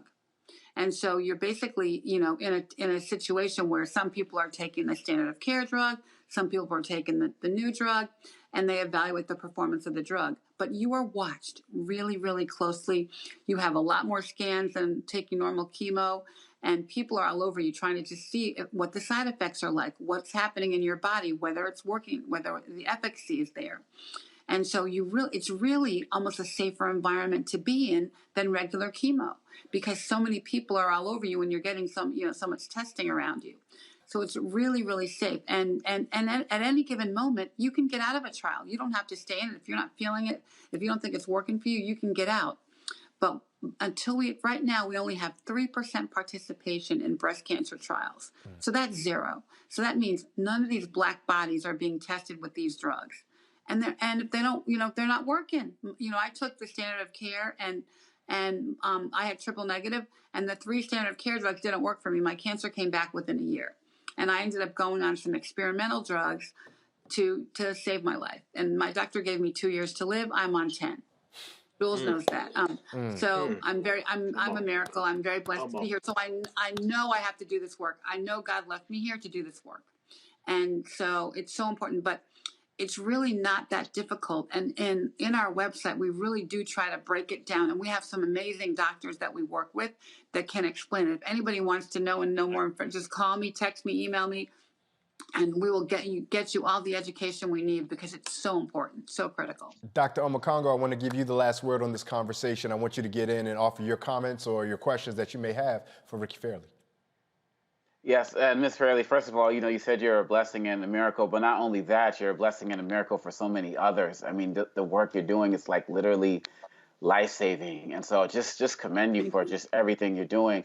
I'm thinking about, in addition to the clinical trials and the participation that we need as it relates to that, I hear so much about what you can do to prevent things like diabetes and heart disease and the like, but I don't hear people talk about breast cancer and things that maybe we can do in our earlier stages to maybe prevent this from happening, so we don't get to the deeper stages. So are there some preventative things that just the average person should know about, things they can do on a daily basis to maybe help prevent breast cancer from even happening? Unfortunately, you can't prevent breast cancer. When I got sick, I was pretty healthy. I mean, I do eat ice cream a lot, but I was riding my bike 20 miles a day. Clearly there are things you can do overall just to keep healthy, right? Eat right. You're not supposed to eat fried chicken and mac and cheese every day, right? Eat right, do the right thing. But also, breast cancer happens. It's one of the oldest cancers in the world, and it just happens. And you have to, we can't prevent it, but we can early detect it. we can early detect it. And so that's why it's so important to know your body, to talk about it, to teach our daughters and the women in our family to, touch your breasts, look at them, know what they feel like. So when something unusual looks different or feels different, you can go and go to the doctor and check it out. So it's so important to just early detection is really all we have. But even Jules and I have a friend who was diagnosed about a month ago with stage 0. Thank God she was early stage. But even then, she's now doing her second surgery because they didn't get clear margins. So it's no joke. Okay, so even early stage isn't a given that you're going to be okay. You know what I mean? So tell all the women, I tell everybody, check the breasts that you love. I know you have a pair. No, but Rick, the bottom line is, as you always point out, people have to be aware. Yeah, we have to be aware. We have to talk about it. Wasn't there before, and it's there now. You have to deal with it. And so often we as Black people ignore signals about our health because we don't trust the doctors, or because even when we do trust them, we are afraid. I mean, we have a couple of mutual friends who refuse to get mammograms. Right.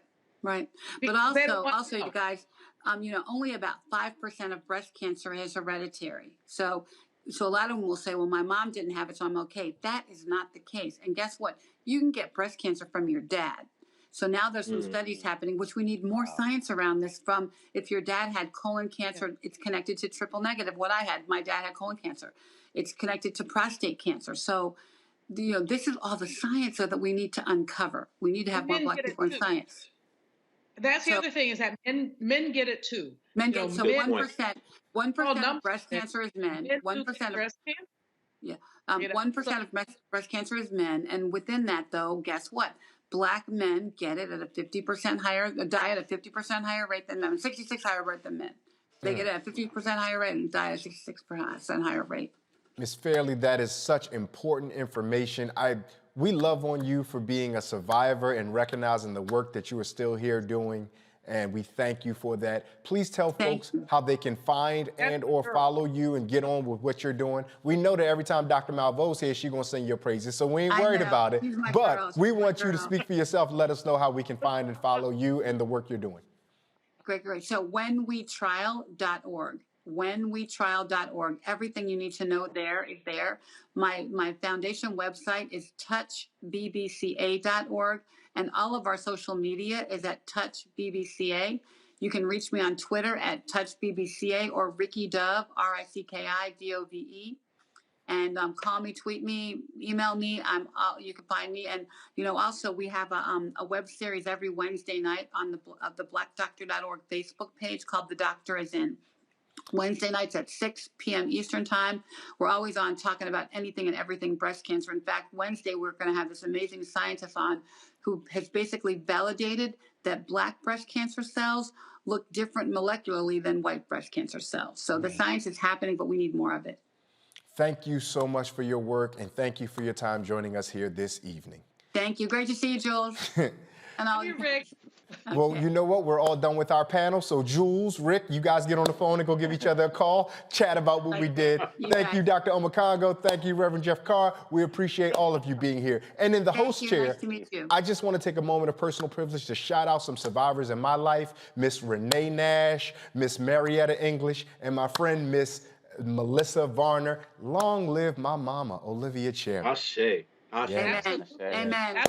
Before we go, here's a reminder for you HBCU juniors or seniors. You know what we're talking about. Time is running out for you to apply for that scholarship form from Roland and McDonald's. If you attend an HBCU and Thurgood Marshall College Fund member institution, you can submit your application for the chance to receive a $15,000 scholarship. The deadline is February 28th. Let me look at my watch. That's a week from today, February 28th. Go to tmcf.org